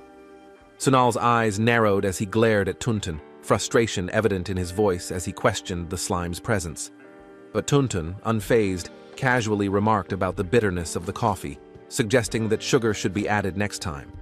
His nonchalant attitude only added to Sunal's irritation. Maintaining his composure, Sunal reminded Tuntun that they had already discussed this matter before. Finding a home was a personal issue, something beyond the jurisdiction of his department. Yet Tuntun was adamant, insisting that this was not a personal concern and that he was not foolish enough to make such a claim without reason. Sunal remained skeptical and pressed further, questioning how searching for a home could be anything but a personal matter. He then inquired whether the place Tuntun referred to was the home he had lost. At this, Tuntun's expression shifted slightly, and he asked if Sunal truly believed his claim. Without hesitation, Sunal affirmed his belief, stating that he always trusted the words of those who sought his help. However, he requested that Tuntun provide more details about the situation. Overcome with emotion, Tuntun suddenly embraced Sunal, expressing gratitude for believing him. Sunal, though slightly taken aback, brushed it off, telling him that thanks could come later. With a more serious tone, Tuntun then explained his predicament. He insisted that he had never harmed anyone, yet he was labeled a bad slime and forcibly thrown out of the place he once called home. When Sunal asked who had driven him away, Tuntun admitted that he could not recall the exact details, as fear had clouded his memory. Only a few months had passed, but the trauma remained vivid. Processing this information, Sunal realized that these events had occurred before he started working there. Without first-hand knowledge, he would need to investigate further. Setting the matter aside for the moment, he assured Tuntun that they would discuss it later. Sunal then approached Tarisha, hoping to gather some information. He confirmed with her that she had been working there for just over a month. She quickly responded with precision.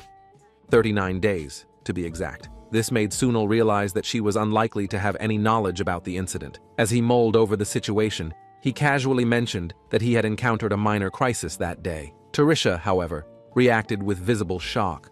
Without wasting a second, she called for Lee, urgently informing him that Sunal was facing a crisis. Lee, equally surprised, wasted no time in escorting Sunal to the team leader. Upon their arrival, Lee immediately relayed the news, declaring that Sunal was in crisis. The team leader, just like the others, reacted with shock. Meanwhile, Sunal stood there, utterly bewildered, wondering how things had escalated to this point. A short while later, everyone gathered in one place. The team leader, smiling, turned to Sunal and asked if he was thinking of resigning. Sunal, without hesitation, responded that he had no such intentions. Tarisha, looking slightly embarrassed, quickly apologized, admitting that she had misunderstood the situation. The team leader reassured her that it was fine and that there was no need to worry. She even joked that she had been preparing herself to beg Sunal to stay if it had come to that. However, since this crisis was nothing of that sort, she shifted her focus back to the matter at hand, asking what was on his mind. Sunal brought up the issue regarding Tuntun, their complainant, and asked whether a slime had lived in the area a few months ago. The team leader, slightly surprised, sought clarification on whether he was referring to their community center. Sunal confirmed this and explained that, according to Tuntun, someone had forcibly removed him from the place. Additionally, Tuntun was now at risk of losing his job. If his claims were true, then the matter fell under their jurisdiction, meaning an investigation was necessary.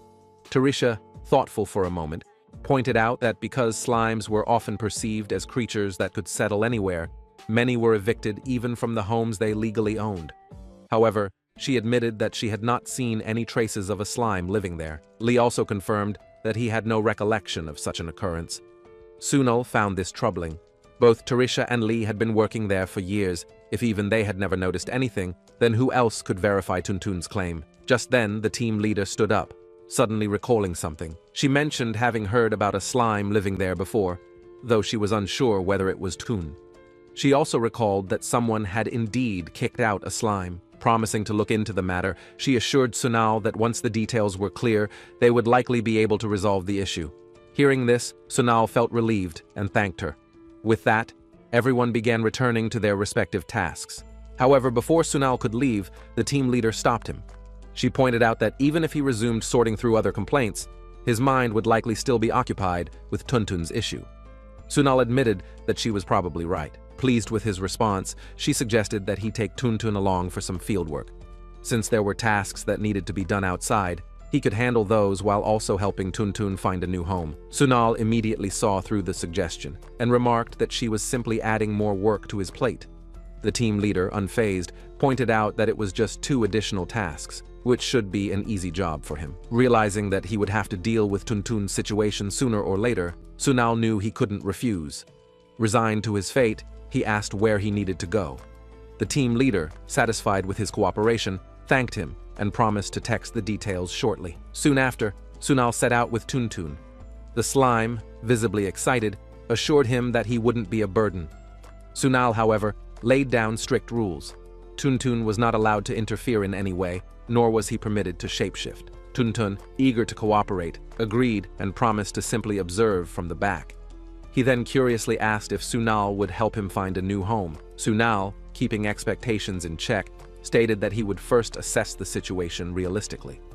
There was no guarantee that they would find anything. Tuntun, however, remained cheerful, expressing happiness that Sunal was at least trying. With that settled, Sunal turned his attention back to his work and checked his phone for the details of the complaints he needed to handle. The first issue concerned slimes blocking the road. According to the complaint, they refused to move aside even when people attempted to pass through. Sunal knew that confronting them would be tricky. They might even accuse him of being ignorant about the nature of slimes. He would have to issue a warning, but dealing with the situation properly was crucial. His second task was to take a picture of the location where Tuntun had been expelled. Lastly, he needed to retrieve a shin bone belonging to a skeleton. A fight had broken out when the skeleton had encountered a centaur on the street, and in the scuffle, the shin bone had flown off and gotten lost. Retrieving lost items was one of Sunal's specialties, so he wasn't too concerned about this task. None of these assignments seemed particularly difficult, but as he glanced at Tun, a thought crossed his mind. Would he even be able to leave work on time today? As they walked, Tuntun's attention was drawn to a nearby building. Expressing his admiration, he remarked that he liked it. However, Sunal dismissed the idea immediately, reminding him that their priority was resolving the complaint regarding his housing situation. Once that was dealt with, he would help Tuntun look into potential homes. Tuntun, slightly disappointed, commented on how rigid Sunal was. Approaching an alleyway, Sunal recalled that this was where he needed to be. Several slimes were present, just as expected. He hoped to finish this task before lunchtime. Turning to Tuntun, he informed him that he would be back shortly. Tuntun, respecting his space, simply wished him well. Sunal walked up to the group of slimes and introduced himself. One of them, a black slime, immediately questioned why a civil servant was in the area. Without hesitation, Sunal addressed the situation, stating that they had violated the shape retention law. Additionally, a complaint had been filed about the road being blocked for 3 days. The black slime, however, dismissed the accusation. arguing that Sunal had only been there for 30 minutes. He went on to claim that slimes were widely hated and had nowhere else to go. Recognizing the attempt to shift the argument, Sunal remained firm. He pointed out that their failure to maintain a proper form was a separate issue. However, he asked whether there was a particular reason behind their inability to do so.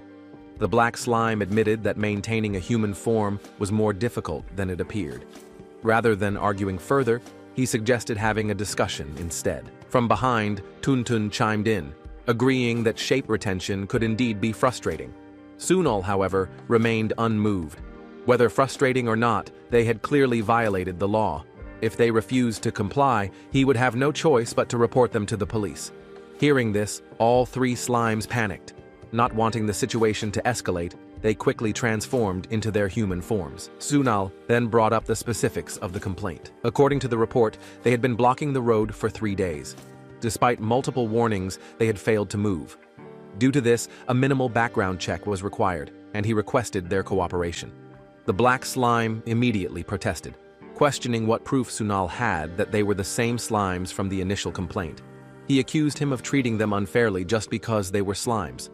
Sunal, unfazed by the accusation, clarified that his words had been misinterpreted.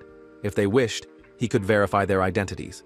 Descriptions had been provided, one with a black base and white stripes, another with a yellow base and red checkered lines, and the last with a green base and similar markings.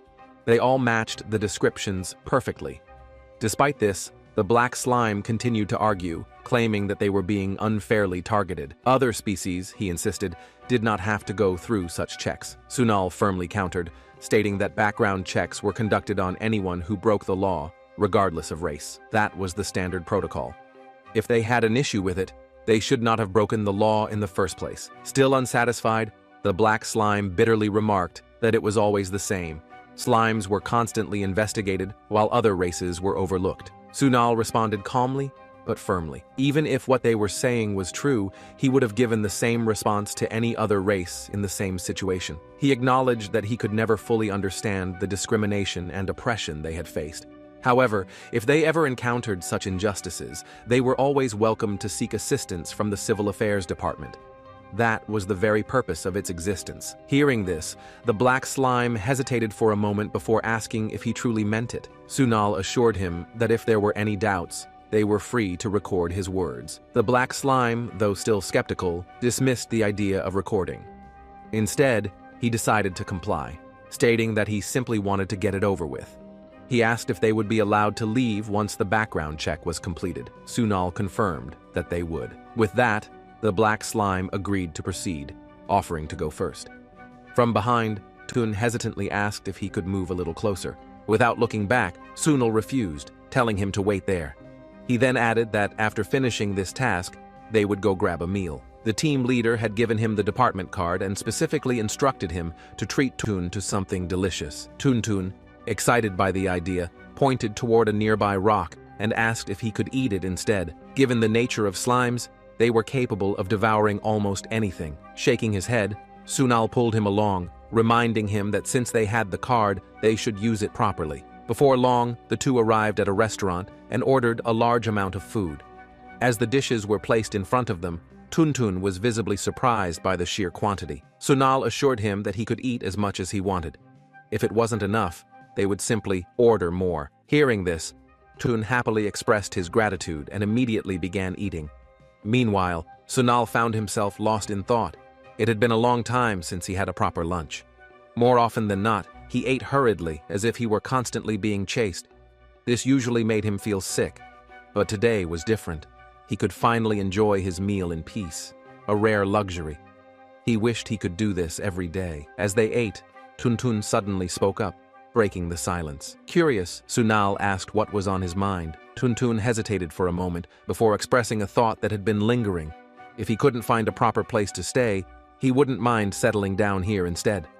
Understanding the sincerity in his words, Sunal decided to take action.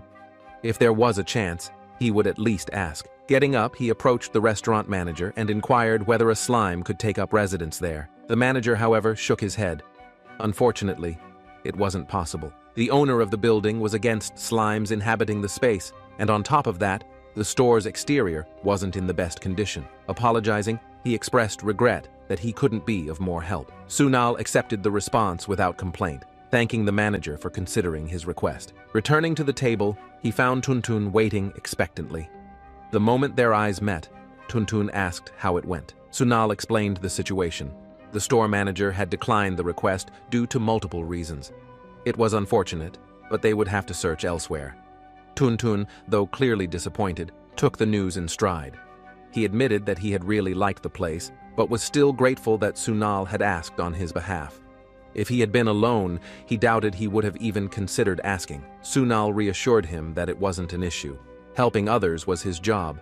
He was confident they would find another place Tuntun liked. And if they did, he promised to ask again and again, as many times as needed. Sunal approached the first person, hoping for assistance, but was met with immediate refusal. The man explained that his own situation was already difficult. Undeterred, Sunal moved on to the next person and then another, yet each response remained the same: rejection. Frustrated, he reflected on the repeated refusals. The perception of the slime species was far worse than expected. Their tendency to settle anywhere often led to complaints, further deepening the prejudice against them. This ongoing cycle had significantly increased the unemployment rate among slimes. Despite their essential role in handling tasks that others avoided due to dirt and contamination, their contributions were overlooked. The dissolved liquid they secreted possessed purifying properties, making them invaluable in such work. In return, they received certain benefits from the government, such as lower interest rates and additional housing support. However, their ideal homes were not apartments, making their search for a place to live even more challenging. Sunal found it disheartening that rejection had become so normal for them that they barely showed any sadness over it. Accepting that their search had yielded no results for the day, Sunal informed Tuntun that they would have to stop for now and move on to their next case. Tuntun remained unfazed, acknowledging that finding a place so quickly had been unlikely from the start. With that, they parted ways, and Sunal continued toward the location of the second complaint, a case involving the retrieval of a skeleton's shin bone. He intended to resolve it swiftly, so he could return to the office and report his findings. Activating his magic ability Seek, he grasped a bone fragment from the complainant and used engrave magic to track it. The spell directed him toward a shop, a location that immediately struck him as unusual. It was no surprise that others had failed to locate it. Just as he made this realization, Tuntun appeared behind him, inquiring about the bone's whereabouts. Sunal confirmed that he had found it.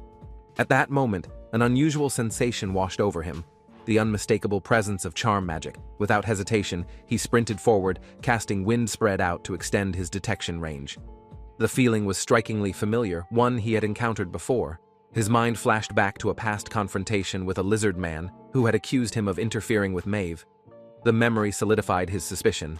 Maeve's powers had not been solely responsible for the situation. Instead, another demon had been orchestrating events from the shadows, controlling the lizard man and manipulating the narrative. Meanwhile, a woman exuding charm magic stepped onto a bus. Arriving at the scene, Sunal realized that the trail ended there. The traces of magic disappeared entirely at that point. Wasting no time, he snapped a picture of the departing bus with his phone. Tuntun, now present again, questioned what was happening, but Sunal was already making a call to his team leader. He requested immediate police assistance to track the succubus seen boarding the bus, emphasizing the urgency of the matter. Upon returning to the office, Sunal was met by the team leader, who informed him that cooperation had also been requested from the hospital. The lizard man, having provided false testimony, would soon be subjected to another interrogation. Guilt weighed on Sunal as he admitted that his hasty judgment had contributed to the situation. However, the team leader reassured him that no one could have foreseen the truth in such circumstances. Despite that, Sunal couldn't shake the feeling that if he had been more suspicious earlier, the outcome might have been different. Sensing his frustration, the team leader reminded him that the Civil Affairs Department functioned as a team. With Teresha and Lee handling other complaints, there was no need to shoulder everything alone. Besides, nothing irreversible had happened yet. Acknowledging this, Sunal agreed, though the unease lingered. Shifting the focus, the team leader turned to Tuntun with another task. A list of individuals who had worked at the community center during the relevant period had been compiled. A few names had already been shortlisted, but the team leader believed that Tuntun might recognize someone if he reviewed the rest himself. Sunal hesitated, pointing out that Tuntun had previously mentioned not remembering faces. However, the team leader countered that seeing the photos might trigger a memory. Sunal suggested looking for additional witnesses instead, as there had been no CCTV in the area at the time. Before he could finish, Tuntun suddenly shouted, pointing at a particular person on the list. There was no doubt. This was the man who had kicked him out. He had done nothing wrong, yet this person had treated him unfairly. Alarmed, Sunal took the paper from Tuntun and examined the photo closely. Was this truly the person responsible? Sunal turned to Tuntun, ensuring he had calmed down. Though startled by his outburst, he understood the emotions behind it. There was no need for an apology. Tuntun had been treated unfairly, making his reaction justified. However, there was still something he had tried to say earlier. Tuntun recounted the events of that day. Someone had suddenly collapsed near his home, prompting him to rush over and offer help. But before he could do anything, a man appeared and accused him of being a murderer. Sunal immediately considered the possibility that this person had been trying to shift the blame for his own crimes onto Tuntun. Continuing his account, Tuntun explained that, despite his innocence, fear had driven him to flee. When he finally gathered the courage to return, his home was gone. The tree where he had lived had been cut down and replaced with a bench. That tree had belonged to him, precious gift left by his father. As he spoke, tears welled up in his eyes, the pain of his loss still raw. Hearing this, Sunal recognized the extent of the injustice. The man had not only attempted to frame Tuntun, but had also stolen his home and forced him out. This could not go unchallenged. Meeting this individual as soon as possible became a priority. The team leader, however, pointed out a complication. The man in question held a high-ranking official position. Typically, people would hesitate before confronting someone of that status. Yet Sunal remained unfazed. He dismissed the concern, remarking that such positions were called cushy for a reason. Even if an issue was raised, firing someone like him would not be easy. After all, wizards capable of working as civil servants were rare, and both he and the team leader knew it. With the conversation shifting, the team leader revealed an unsettling rumor about this official. On one particular night, before the moon had risen, he had suddenly transformed into a werewolf. The unusual circumstances had led to his immediate hospitalization, where blood tests were conducted to determine what had triggered the transformation. Under normal conditions, a werewolf's powers could only be forcibly awakened by two known influences: the hypnotic abilities of vampires or the alluring magic of a succubus. This revelation sparked a new theory in Sunal's mind. If the power of allure had been involved, could this official be linked to the earlier incident? The team leader acknowledged the possibility, considering the timing of events. It was unclear whether all these cases were connected or if they were separate occurrences that happened to align. There was only one way to find out. Sunal explained that there were two known methods to cure someone affected by allure magic. One involved a wizard directly manipulating mana to drain the remaining enchantment. The other, more common method, required drawing blood and forcing circulation to disperse the lingering magic. Due to concerns over high treatment costs or the risk of being influenced again, most people opted for the second method. This also meant that any blood samples taken from the victims would still contain traces of the allure's magic. If the blood samples from both the lizard man and the werewolf were compared, it would be possible to determine whether they had been influenced by the same perpetrator. Wasting no time, Sunal asked which hospital had treated the werewolf. The team leader confirmed that he had been admitted to Mestos Hospital, the same place where the lizard man was currently being held. This fortunate coincidence would allow for a quick examination. Without delay, she prepared to contact the hospital and make the necessary arrangements. Sunal, eager to verify the connection, decided to head out immediately. Before he could leave, Tuntun hesitantly questioned whether he was truly going. With a reassuring smile, Sunal assured him that he would return soon. He urged Tuntun to wait there, and more importantly, not to cry again. Arriving at Mestos Hospital, the lizard man threatened Sunal, declaring that this was far from over. The moment he was free, he would make him pay for interfering with Maeve. Sunal quickly assessed the situation, recognizing that the man was still under the influence of allure magic. Given what he had heard, recovery from such magic could take anywhere from 3 weeks to 6 months, meaning the effects were still deeply embedded.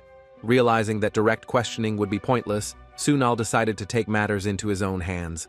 Without wasting time, he activated his searching magic, confident that no amount of deception could conceal the true flow of mana. If he could uncover the truth, he would finally have the testimony needed to prove that Maeve was not responsible for the lizard man's condition. Shifting his approach, Sunal reminded the lizard man of his supposed love for Maeve. The reaction was immediate and violent. The lizard man lashed out, furious that someone like Sunal would even utter Maeve's name. To him, she belonged to him alone. Unfazed, Sunal challenged his claim, pointing out an inconsistency.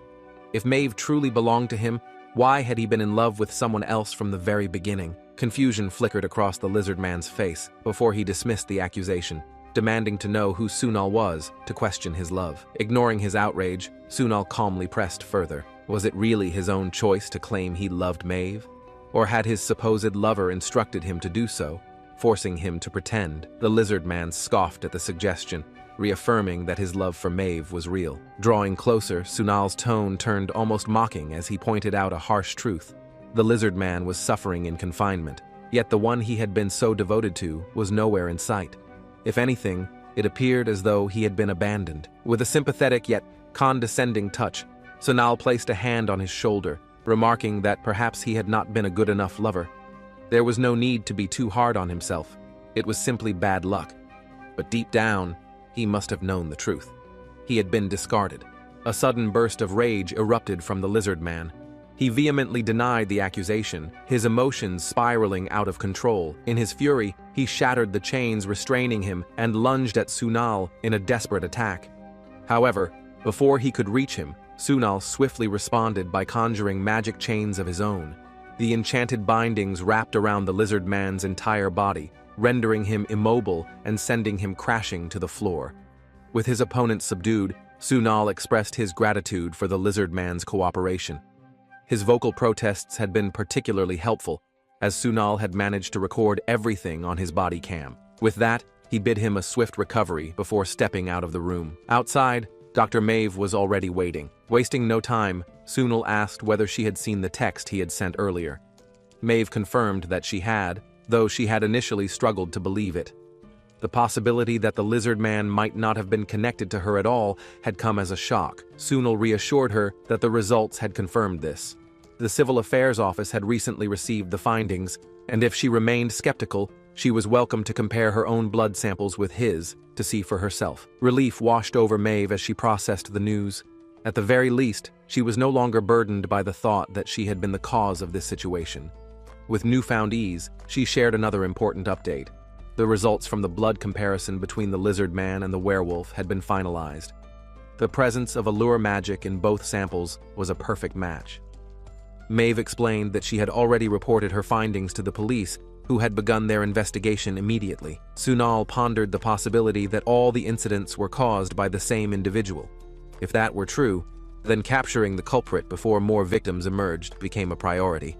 Thanking Maeve for her help, he expressed his gratitude. She dismissed the thanks, stating that it was a simple test. Then, presenting 2 small vials, she offered them to Sunal. When he inquired about their contents, she revealed that one contained the criminal's blood and the other her own. Since the power of allure blended naturally into blood, she speculated that different blends had varying levels of potency. Sunal questioned whether that meant the strength of the allure could differ. Maeve confirmed his suspicion, though she clarified that it was merely her assumption based on recent events at the hospital. Since her own power of allure was quite strong, she suggested that using her blood could temporarily suppress its effects, even if just for a brief moment. It was something that might prove useful. Sunal acknowledged her help, convinced that they were now closer to capturing the culprit.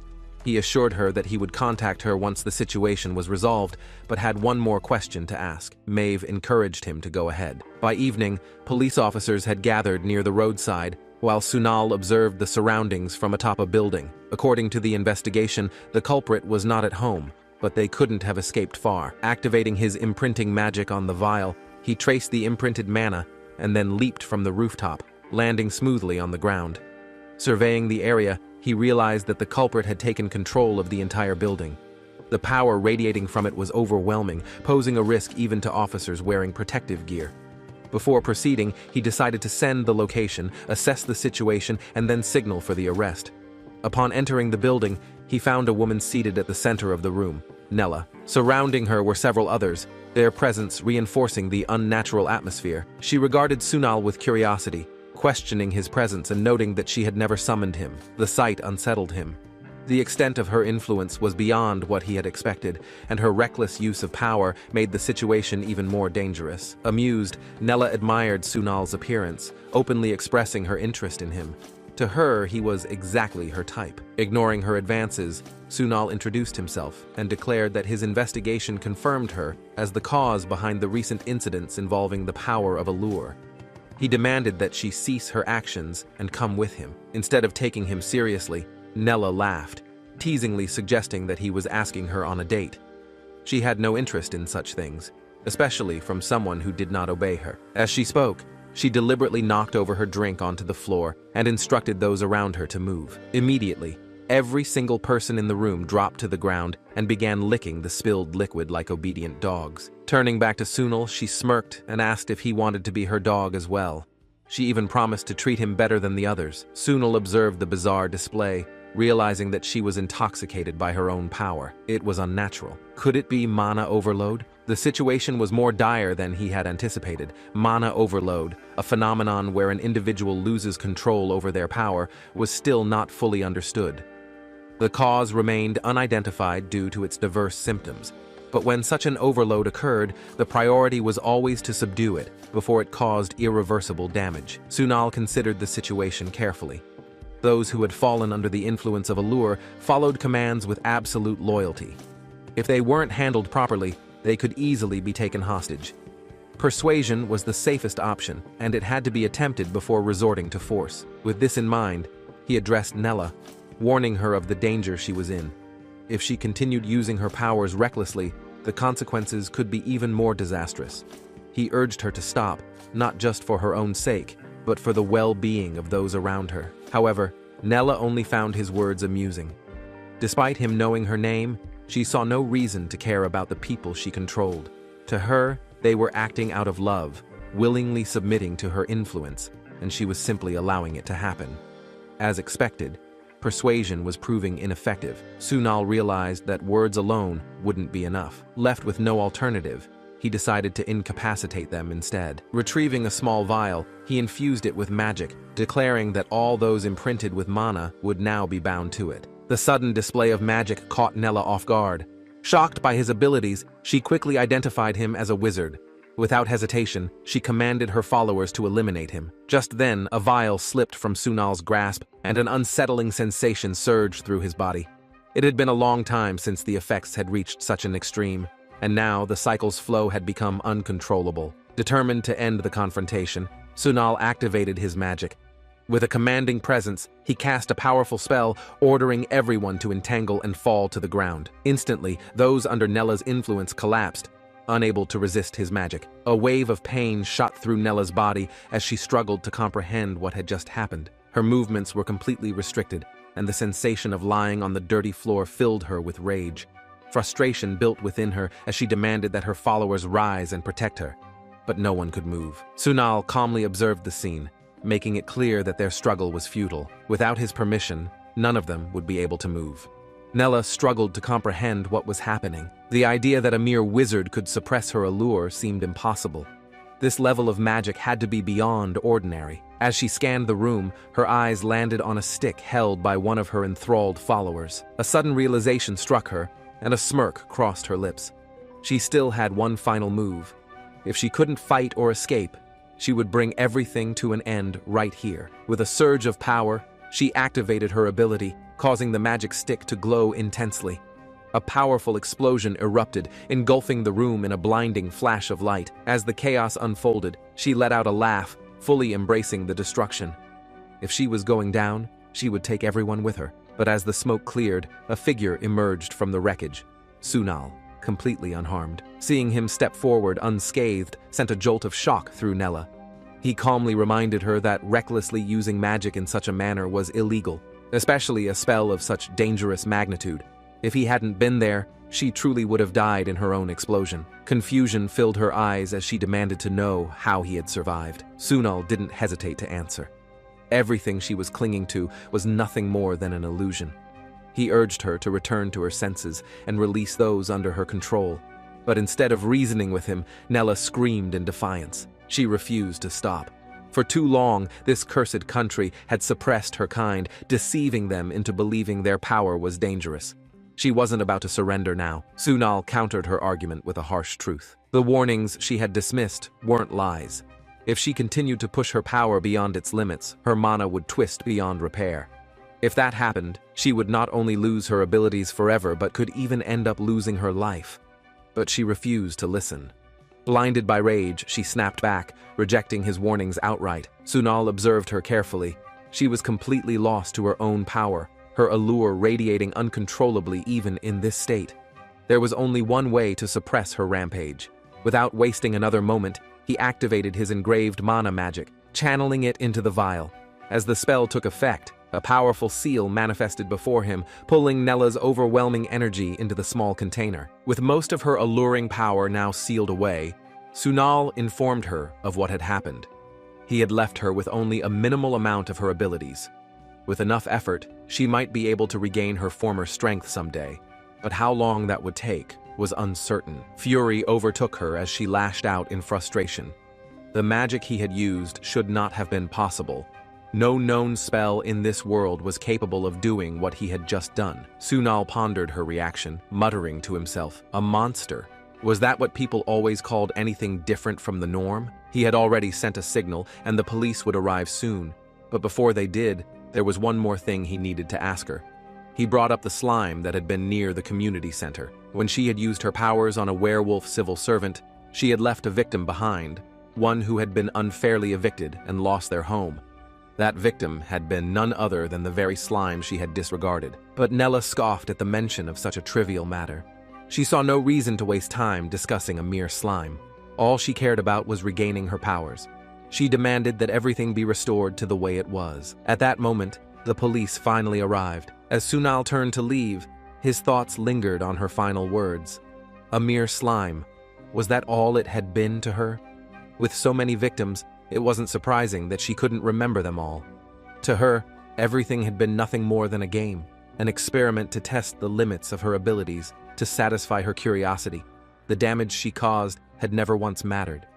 And yet, in situations like these, the victims were always seen as the only innocent ones. After successfully apprehending the suspect, Sunal immediately contacted the team leader to report the situation. The response was brief yet appreciative, acknowledging the good work done and advising him to head straight home. However, Sunal had other plans. Since the case had been wrapped up, he wanted to personally inform Tuntun of the outcome.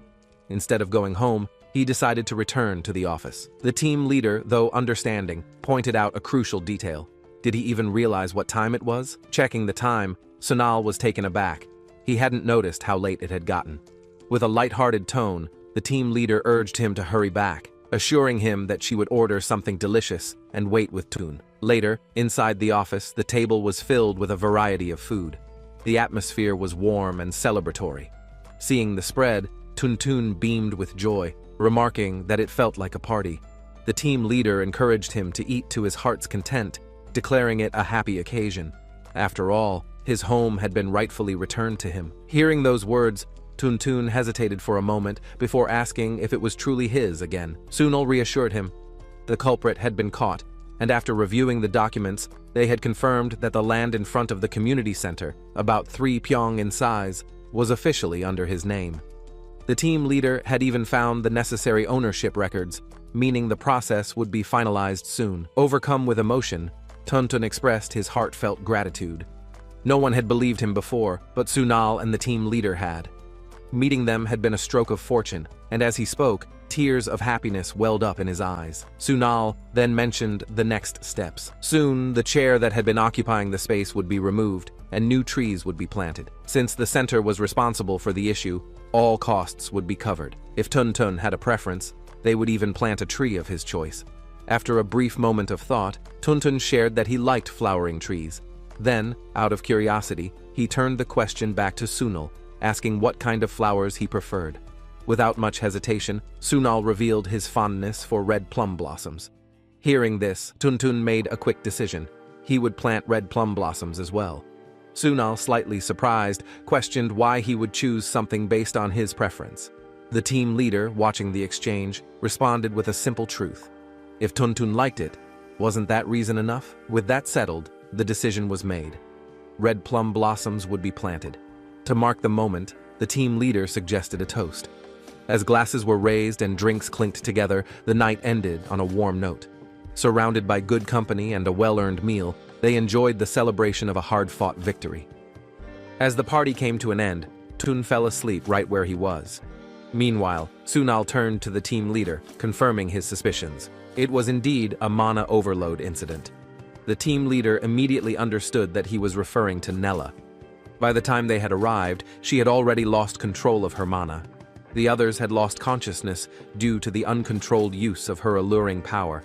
Using abilities so openly in a public space was no different from turning oneself in. While the team leader acknowledged this, she questioned whether every incident was simply due to mana overload. The way the events had unfolded, especially at the hospital, seemed too well executed to be dismissed as mere accidents. Sunal agreed, noting that Maeve's mana had also become unstable at that time.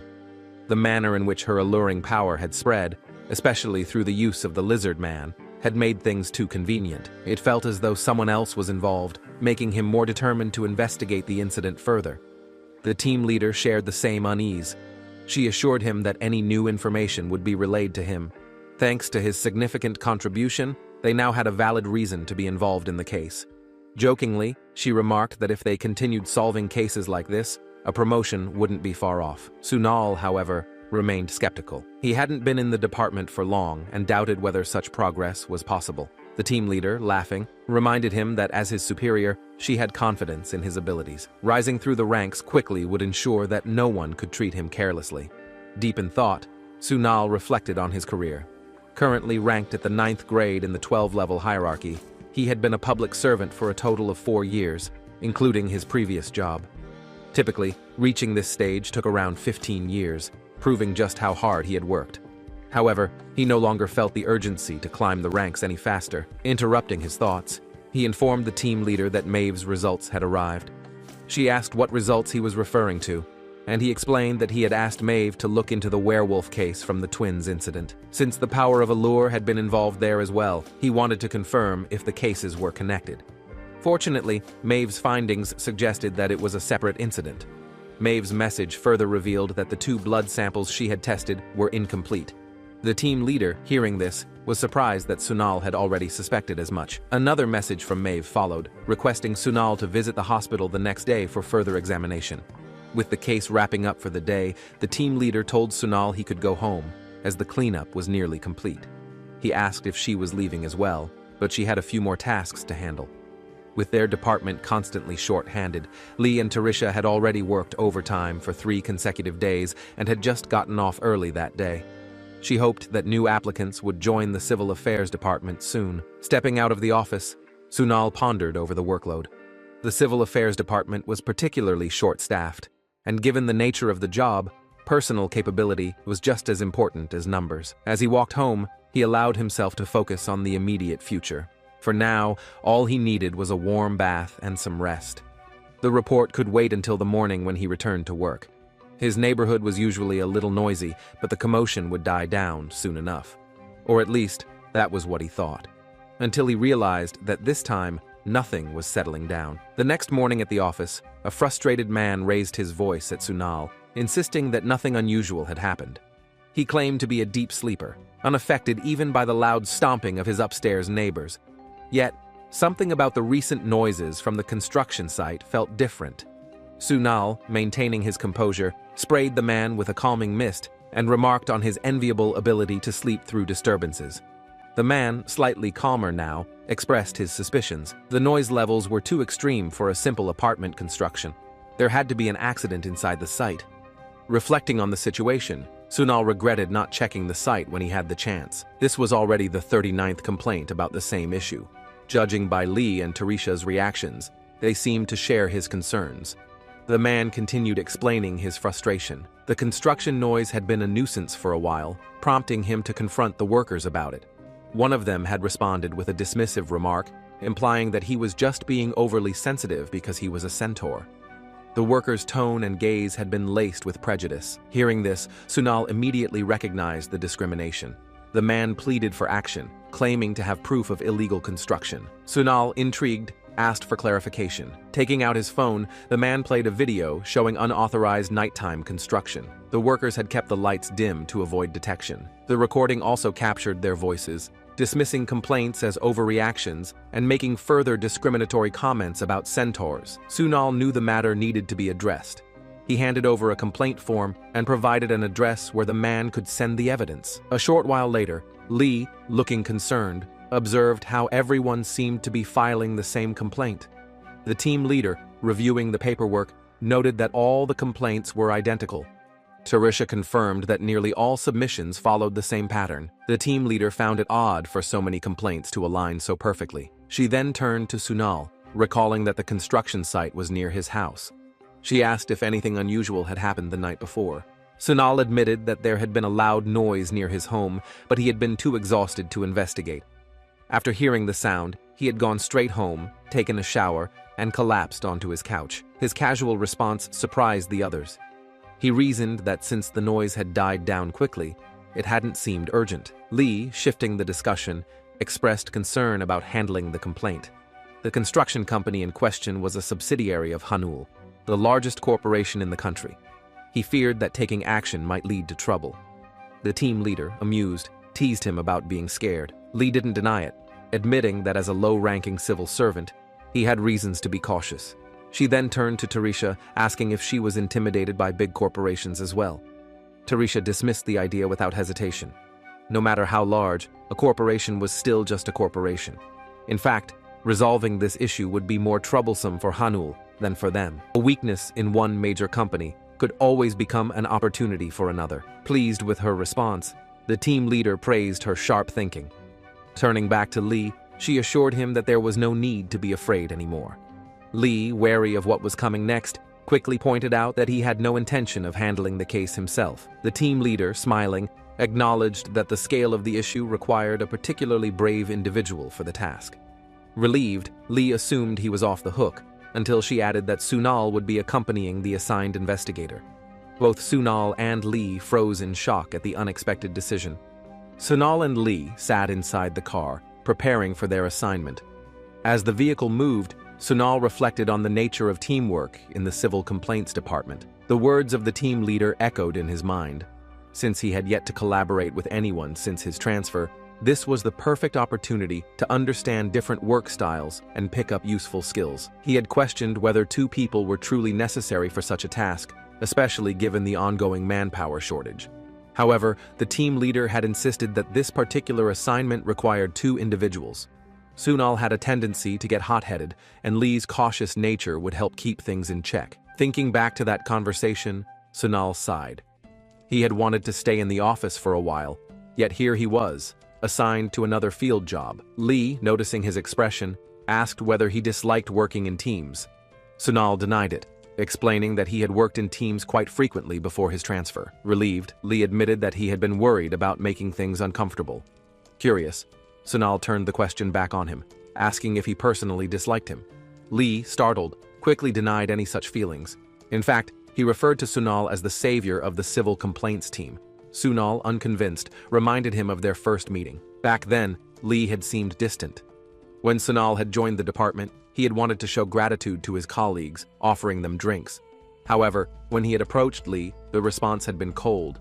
He had hesitated, saying he wasn't sure if they were close enough for such gestures. That moment had remained with Sunal ever since. Hearing this, Lee immediately smacked himself on the forehead, leaving Sunal startled.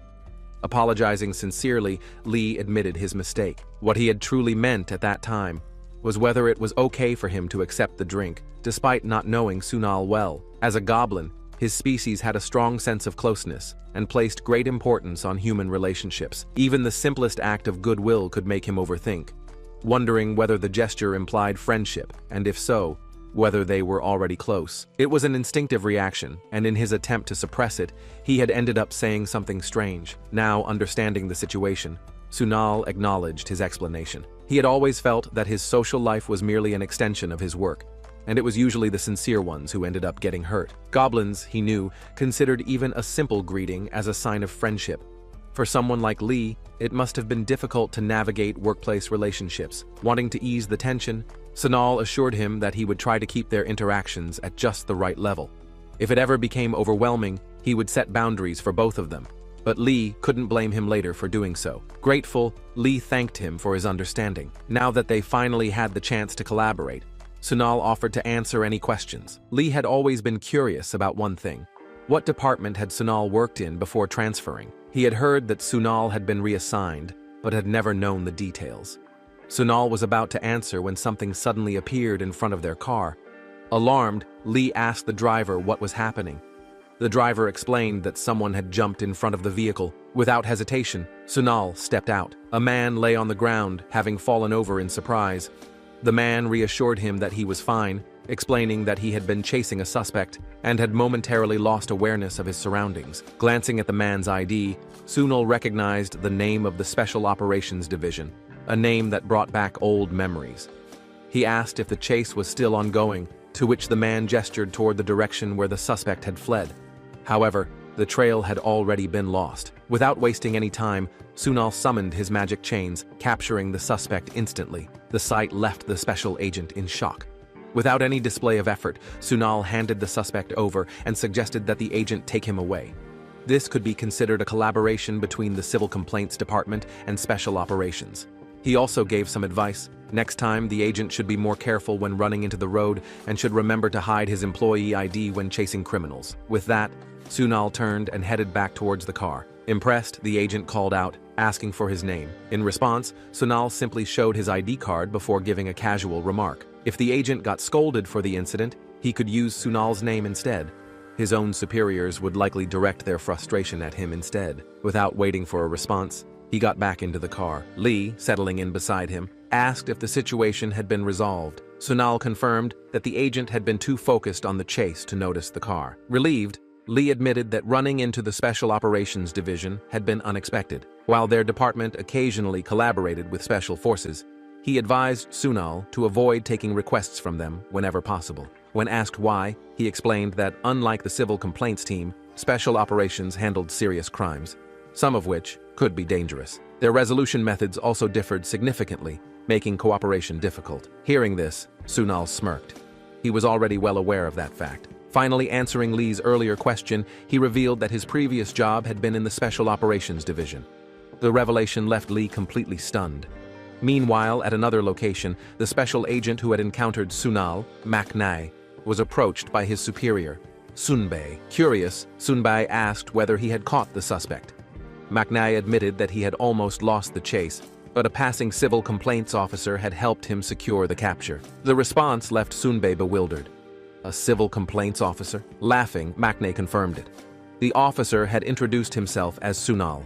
Hearing the name, Sunbae's expression immediately darkened. His reaction confused Manhwa, who asked if he knew the man. Ignoring the question, Sunbae demanded a description of the officer. When Manhwa mentioned the man's sharp eyes and blonde hair, Sunbae's irritation only grew.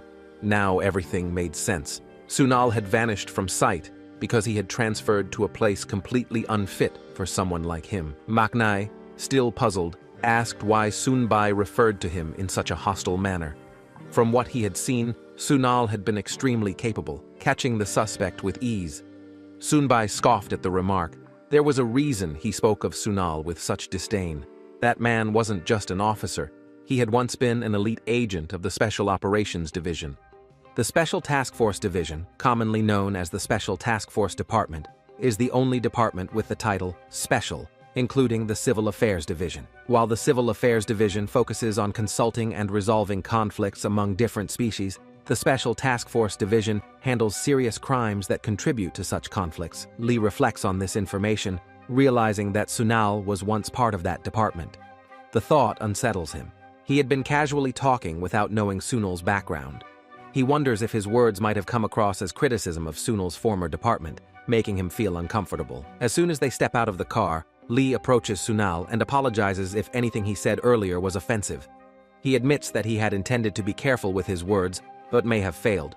Sunal, with a reassuring smile, dismisses the concern, saying that it was not intentional. He also states that he has no regrets about leaving his previous department and doesn't mind hearing criticism about it. Hearing this, Lee feels relieved. Curious about their path, Lee asks why Sunal is heading in a particular direction. Sunal explains that taking the back door seems more practical since the front entrance is crowded. However, Lee insists that they should enter through the front. When questioned about the reason, he explains that appearance plays a crucial role in the complaints department. By deliberately showing himself to the people, he can demonstrate how quickly the department addresses issues, which could help in future negotiations. Sunal acknowledges the logic behind this, noting that it is the complete opposite of how the Special Task Force Division operates, which often handles matters discreetly. Agreeing with Lee's reasoning, Sunal decides to take the front entrance with him. As they approach, Sunal notices signs indicating restricted entry. Voices rise from the crowd, questioning the legitimacy of the previous day's chaos. Frustration is evident as some demand to enter and check for themselves. Seeing this, Sunal feels exhausted at the thought of dealing with yet another confrontation. Before he can intervene, Lee steps forward confidently, displaying his ID and introducing himself. He requests cooperation, asking the people to step aside. The composed and authoritative way he handles the situation draws attention effortlessly, much like a blooming flower commanding admiration. One of the bystanders expresses relief at Lee's presence, urging him to catch the culprits responsible for making the area unsafe. Lee, maintaining his professional demeanor, explains that while his department lacks the authority to make arrests, they will investigate the internal situation thoroughly. He assures everyone that they must remain patient. Observing Lee's interaction, Sunal realizes that this ability to control situations may not be a learned skill, but rather an innate quality. As Lee and Sunal are granted entry, they proceed inside. However, Sunal suddenly senses something unusual. Before he can react, one of the guards instructs them to wait for a moment. Without hesitation, Sunal casts a soundproofing spell, creating a barrier around them. Lee, noticing the sudden use of magic, questions his actions. In response, Sunal explains that he needs to share something before the construction manager arrives. The apartment they are standing in is on the verge of collapse. Lee is taken aback by this revelation, demanding an explanation. Sunal clarifies that while a thorough inspection is necessary, the building's frame appears to have already collapsed. The loud noise from the previous day was likely caused by the pillars giving way due to the structural failure. However, this issue is not recent. It has been ongoing for some time. Confused, Lee wonders how the building is still standing despite such severe damage. Sunal reveals that powerful magic is holding it together. Given the large-scale nature of the spell, the involvement of the Wizards Association seems highly likely. Though the details of the agreement between the construction company and the Wizards Association remain unclear, it appears that magic was used to keep the collapsed structure intact while construction continued. However, the stability of this enchantment is uncertain, and it could fail at any moment. Lee, still processing the information, questions how Sunal was able to uncover all of this so quickly. Sunal explains that the concentration of mana in the area was far too high.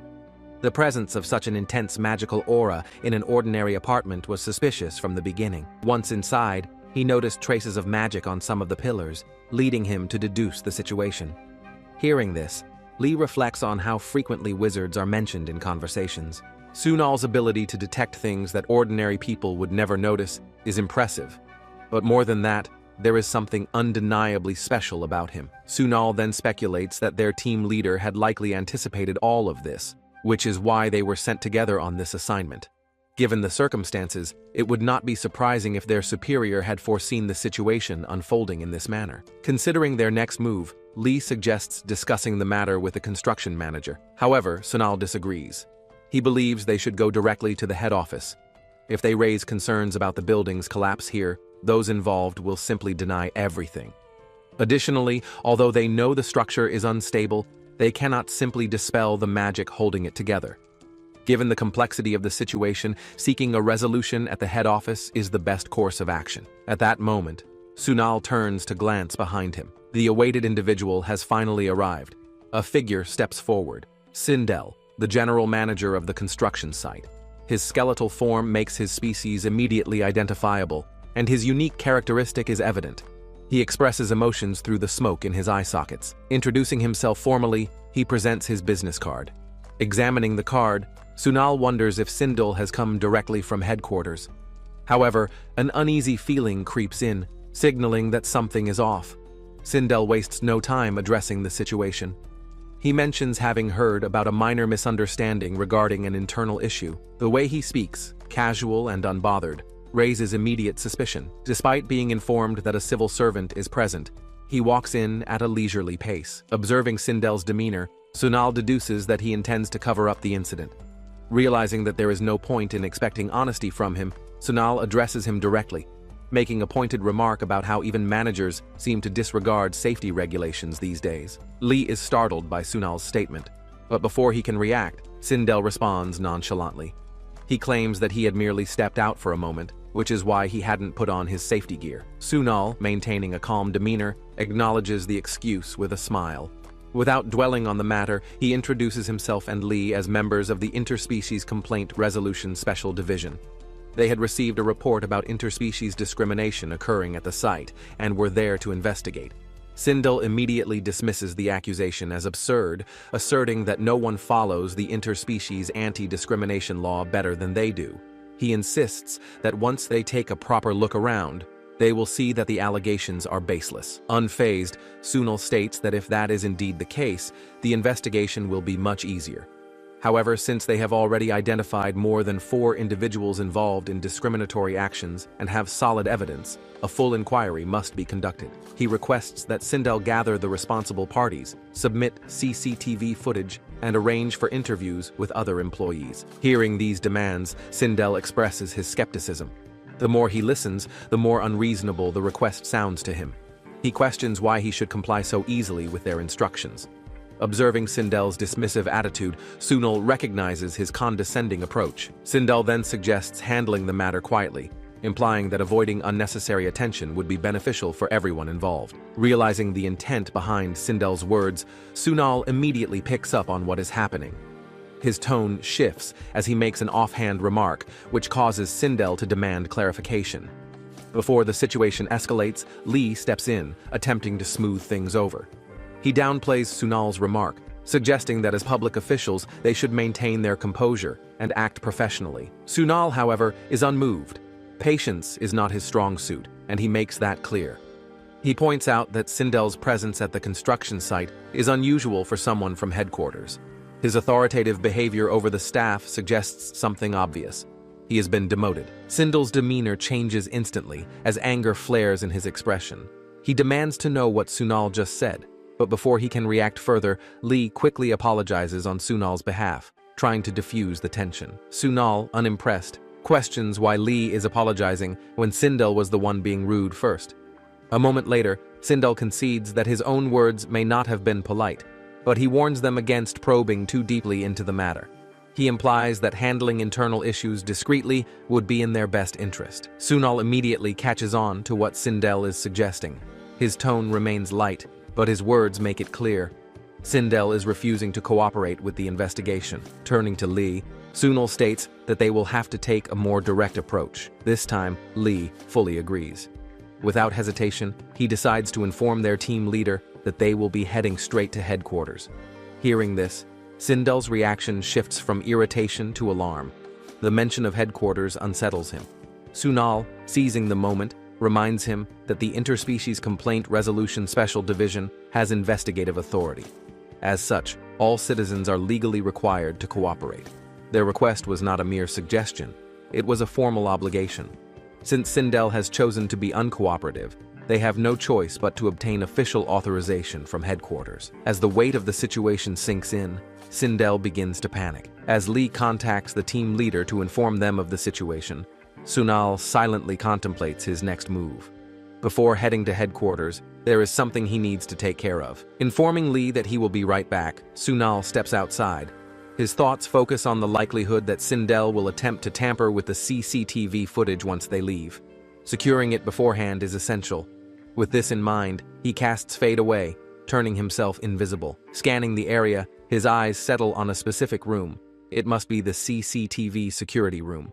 Just as he prepares to move, loud voices reach his ears. A short distance away, 2 workers are berating and kicking another worker. Their harsh words demand an answer. How many times must they repeat themselves? The task should have been completed already. They question whether he even wants the job or is just waiting to be fired. Given his massive build, they mockingly suggest that finding another job will be nearly impossible for him.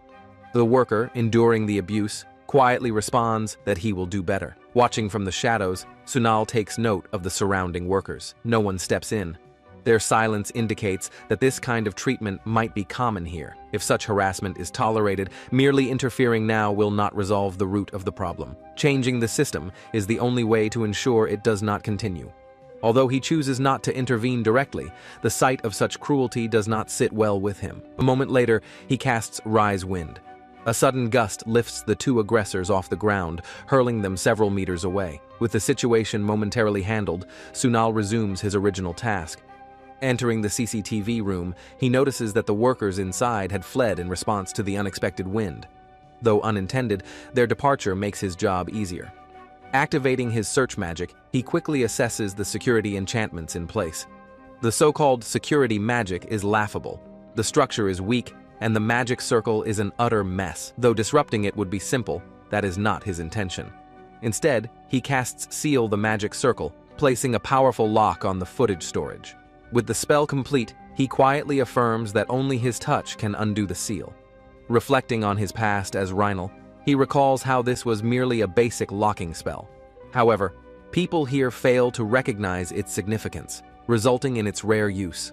A properly cast locking spell conceals not only the magic circle, but also the spell itself, making it undetectable.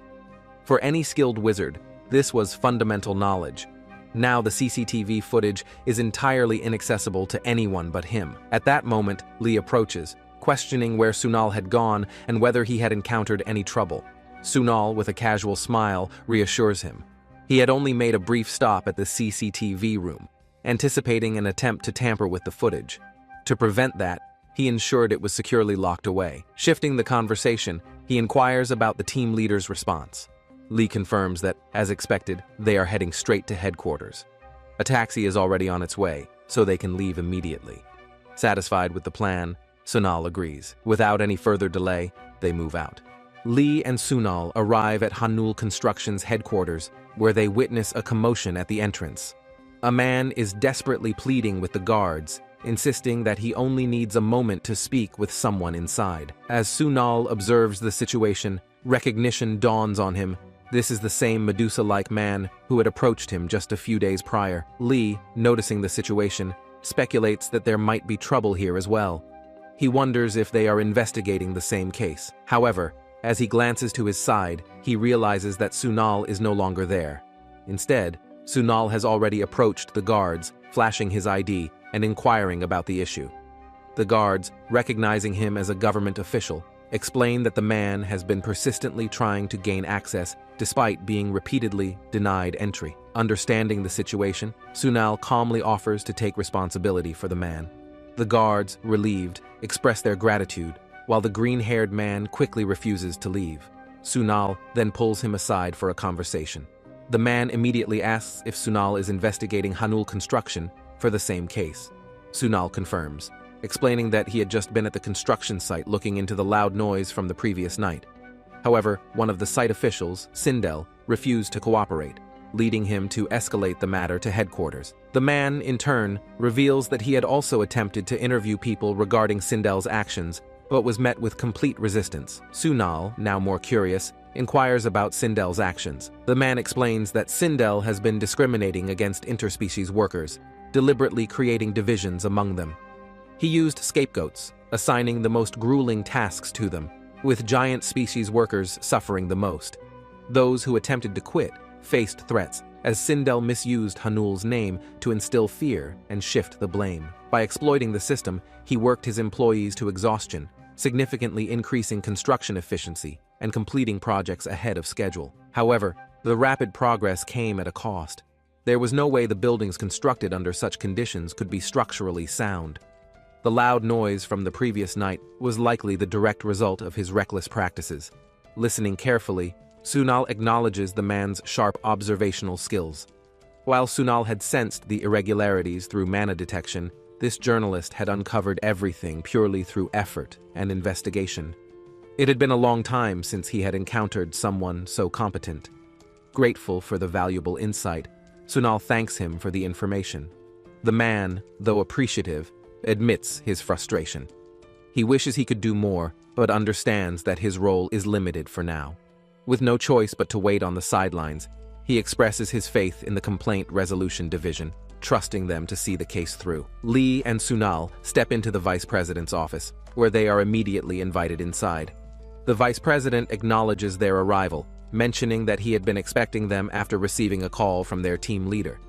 He implies that there may have been an oversight on their company's part. As they take their seats, Lee and Sunal exchange quiet remarks. Sunal notes that their team leader must have pulled some strings to arrange this meeting, while Lee, surprised, points out that they are speaking with a vice president, someone just one step below the CEO. Sunal, observing the situation, finds it impressive that a slime species member has climbed so high in the company, recognizing that this individual is not to be underestimated. Without wasting time, Sunal directly addresses the issue, asking if the vice president is aware of Deputy Sindel's misconduct. The vice president acknowledges Sindel's enthusiasm as a worker, but admits that he may have taken things too far. He offers a sincere apology for the situation. However, Sunal is not convinced. Dismissing the idea that this was simply a case of excessive enthusiasm, he points out that hard-working employees do not engage in interspecies discrimination. The vice president, sensing the pushback, clarifies that his regret is genuine and assures them that Sindel will be dismissed as a corrective measure. Sunal quickly realizes that Sindel was always intended to be the scapegoat, making it a convenient solution for the company. He then challenges the vice president, pointing out that the issue does not simply end by cutting Sindel loose. The CCTV footage presents a different reality. The vice president acknowledges the presence of incriminating evidence, but subtly implies that such evidence could always be lost or tampered with. Sunal, anticipating such a response, calmly reveals that he had already secured the footage in advance. Knowing how easily crucial evidence could be accidentally damaged, he had taken precautions to prevent any interference. In response, the vice president questions the aggressive approach, insisting that they are willing to cooperate and even assist in resolving the issue. Sunal, unfazed, questions whether their standard investigative procedure is making him uncomfortable. A hint of irritation flickers across the vice president's face, but before the tension escalates further, Lee interjects. Acknowledging their frustration, he explains that they have been dealing with this situation since the construction site and asks for some understanding. As he speaks, he reflects on why their team leader might have sent him along. This entire situation feels far beyond his usual responsibilities. Seizing the moment, Sunal revisits the vice president's earlier claim of full cooperation. When the vice president reaffirms his willingness to comply, Sunal presents a document. The paper grants them unrestricted access to inspect any Hanul construction site at any time. Given the circumstances, he assumes there should be no objections. Without hesitation, the vice president agrees and signs the document. With that matter settled, Sunal decides to reveal another critical issue. He informs the vice president that Sindel's actions extend beyond discrimination. His projects suffer from even deeper flaws.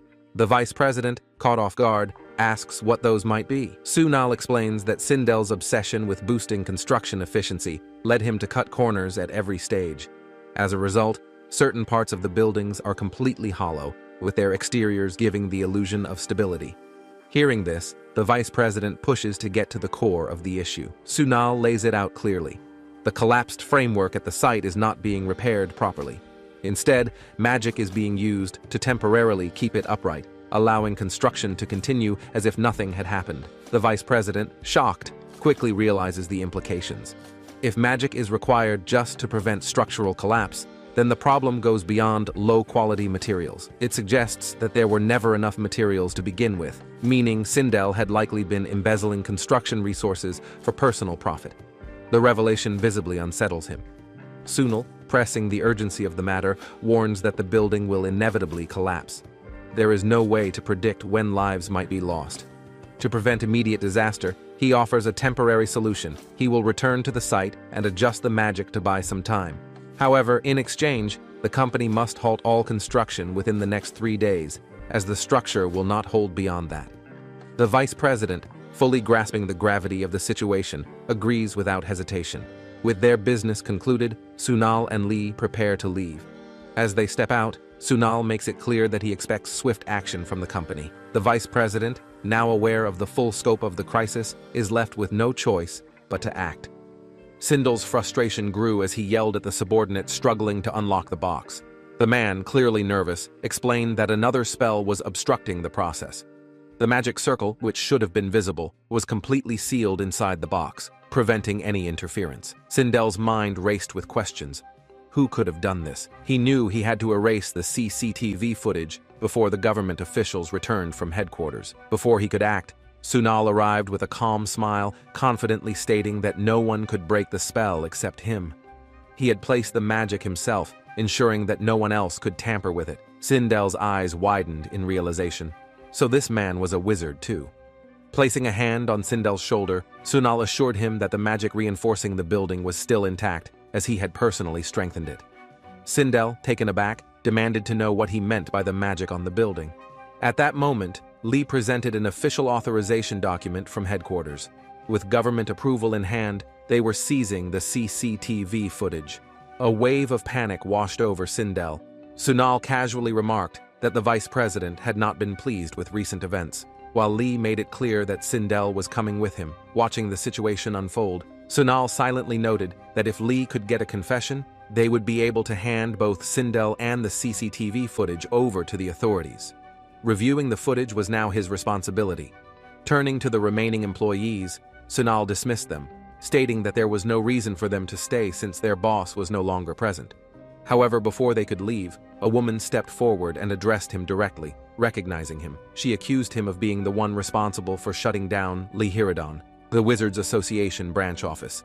Because of him, they had all lost their jobs. Sunal quickly realized that these people were former employees of the branch. Aware of their frustration, he calmly acknowledged their struggle, but reminded them that Reborn had been shut down for violating the interspecies anti-discrimination law. Their anger should be directed at the Wizards Association, not at him. The woman, however, was not satisfied. She demanded if he even understood the chaos his actions had caused, claiming that many clients had suffered due to the shutdown. She dismissed him as nothing more than a low-ranking government official with no real authority. As she continued to vent her frustration, Sunal silently reflected on the arrogance of most Wizards Association mages. Their belief in their own superiority was problematic, but the real issue lay in the absolute control the association had over magic. It bred arrogance, turning its members into self-important fools. Deciding to ignore her, Sunal focused on retrieving the CCTV footage. The woman, unwilling to let the matter drop, insisted that an unlicensed wizard like him should not have been able to interfere with their magic circles. However, Sunal calmly broke his own seal and began reviewing the footage, making it clear that he was simply carrying out his official duties. The situation escalated when another man in the crowd suddenly recognized Sunal, accusing him of being a fraud who had tried to undermine the foundations of magic. He reminded everyone that Sunal had been blacklisted and should not be able to use magic at all. Sunal couldn't help but note the irony. Once labeled a demon, he was now being called a fraud. At the very least, they seemed to consider him human now. Before he could react further, the group of mages activated their powers. Sunal immediately recognized their intent. They were attempting to use mana interference against him. Even a single wizard using mana interference could permanently alter someone's mana flow, affecting their affinity. If multiple wizards performed it at once, the target's mana would twist and distort, causing severe internal damage. Their goal was clear. They had no intention of letting him leave unharmed. With rising anger, Sunal unleashed his magic, activating Awaken Nightmare, a spell that forced its victims to relive their worst fears. The effect was immediate. The gathered wizards were overwhelmed, unable to fight back. While the spell caused no physical harm, they would be haunted by nightmares for a long time. This was their punishment for attempting to challenge him. As the spell took effect, blood dripped from Sunal's nose. He had forgotten the recoil. Mana resisted mind-affecting spells, and it had been a long time since he had used one. The backlash was inevitable. However, it had been necessary. He knew the Wizards Association would send someone after him soon, but for now, this had bought him some time. By the time evening arrived, Lee rushed over to him, revealing that Sindel had confessed to everything. Perhaps the fear of headquarters had made him break easily. However, upon seeing Sunal's condition, Lee immediately grew concerned. Sunal casually dismissed his injuries, explaining that he had simply encountered some wizards. Unconvinced, Lee began summoning something. Sunal insisted that he just needed rest, but Lee continued his spell. Moments later, spirits materialized around them, lifting Sunal. Recognizing the summoned beings, Sunal realized they were spirits. Lee explained that magic-induced shock affected the entire body, making it necessary to get medical attention immediately. Sunal, however, resisted, insisting that he was fine. Ignoring his protests, Lee instructed the spirits to take him to a taxi. As the spirits carried Sunal away, Lee reassured him that they would meet again at the center. At the hospital, Dr. Maeve examined Sunal and acknowledged his improvement. Though signs of gastritis were still present, she inquired if he had been under a lot of stress recently, to which he admitted experiencing it again on his way there. Deciding to continue his medication, she assured him they would monitor his condition while he kept taking it. Then, noticing signs of magical backlash, she questioned whether he had recently failed a spell. Curious about how she knew, Sunal asked for clarification. Maeve explained that another wizard had arrived earlier with similar symptoms and pointed out that failing a spell often came with severe consequences. Sunal confirmed this, explaining that spells could fail if mana rejected the caster's magic, or if an interruption occurred mid-cast. Maeve emphasized that the first case was far more dangerous, as it could lead to out-of-control mana, burst blood vessels, or even internal organ damage. However, in Sunal's case, there were no signs of internal bleeding. Offering a more thorough checkup just to be safe, she awaited his response. Dismissing the need for further examination, Sunal stated that he hadn't failed a spell and only needed his prescription. Maeve directed him to the pharmacy on the first floor before he left. Before departing, he informed her that they had caught the suspect behind the hospital incident. Shocked by the news, Maeve reacted with disbelief, but Sunal reassured her with a smile, telling her she could finally relax. Back at the office, Sunal's team leader greeted him warmly, relieved to see him. She asked about his visit to the hospital, and he casually mentioned picking up stomach medication. She then revealed how worried Lee had been, questioning how he even managed to take a taxi in such a condition. Sunal playfully credited a certain someone for making the ride comfortable. Hearing this, Lee expressed satisfaction, inviting Sunal to call again if needed. He then handed Sunal a letter from the twins, explaining that they had been very concerned after hearing about his illness. Appreciating the gesture, Sunal reassured them that he would recover in no time. Just then, Teresha urged him to sit down and have a proper meal after his long day. Before they could continue, the team leader shared some big news. 3 applicants had finally submitted forms to join their team. The candidates included a giant, a Dullahan, and surprisingly, a spiritual beast species. Hearing this, Sunal expressed disbelief at the last applicant. The team leader admitted her surprise as well, as spiritual beasts typically avoided humans. They were rare creatures, often living deep in the mountains, making them difficult to find. Sunal, who had rarely encountered one himself, wondered if this applicant was different from the usual kind. Reviewing the applicant's listed experience, Sunal noted peculiar details, such as expertise in digging and finding good trees. The team leader speculated that they might have good hands for labor or an exceptional sense of smell for identifying resources. Unconvinced, Sunal questioned whether this application should be rejected outright. With a smile, the team leader clarified that in their division, resumes were not the deciding factor. Instead, they valued personal qualities like resilience, compassion, a strong sense of justice, and quick decision-making. This revelation made Sunal realize why no one had applied until now. She further explained that all 3 applicants had passed the physical test. While their division wasn't as combat-focused as the Special Task Force, they still required basic fighting skills. Their tests evaluated how candidates handled group combat and whether they could remain composed under pressure. Sunal acknowledged this necessity, recalling how often he had to restrain people during fieldwork. With everything set, he inquired about the interview schedule.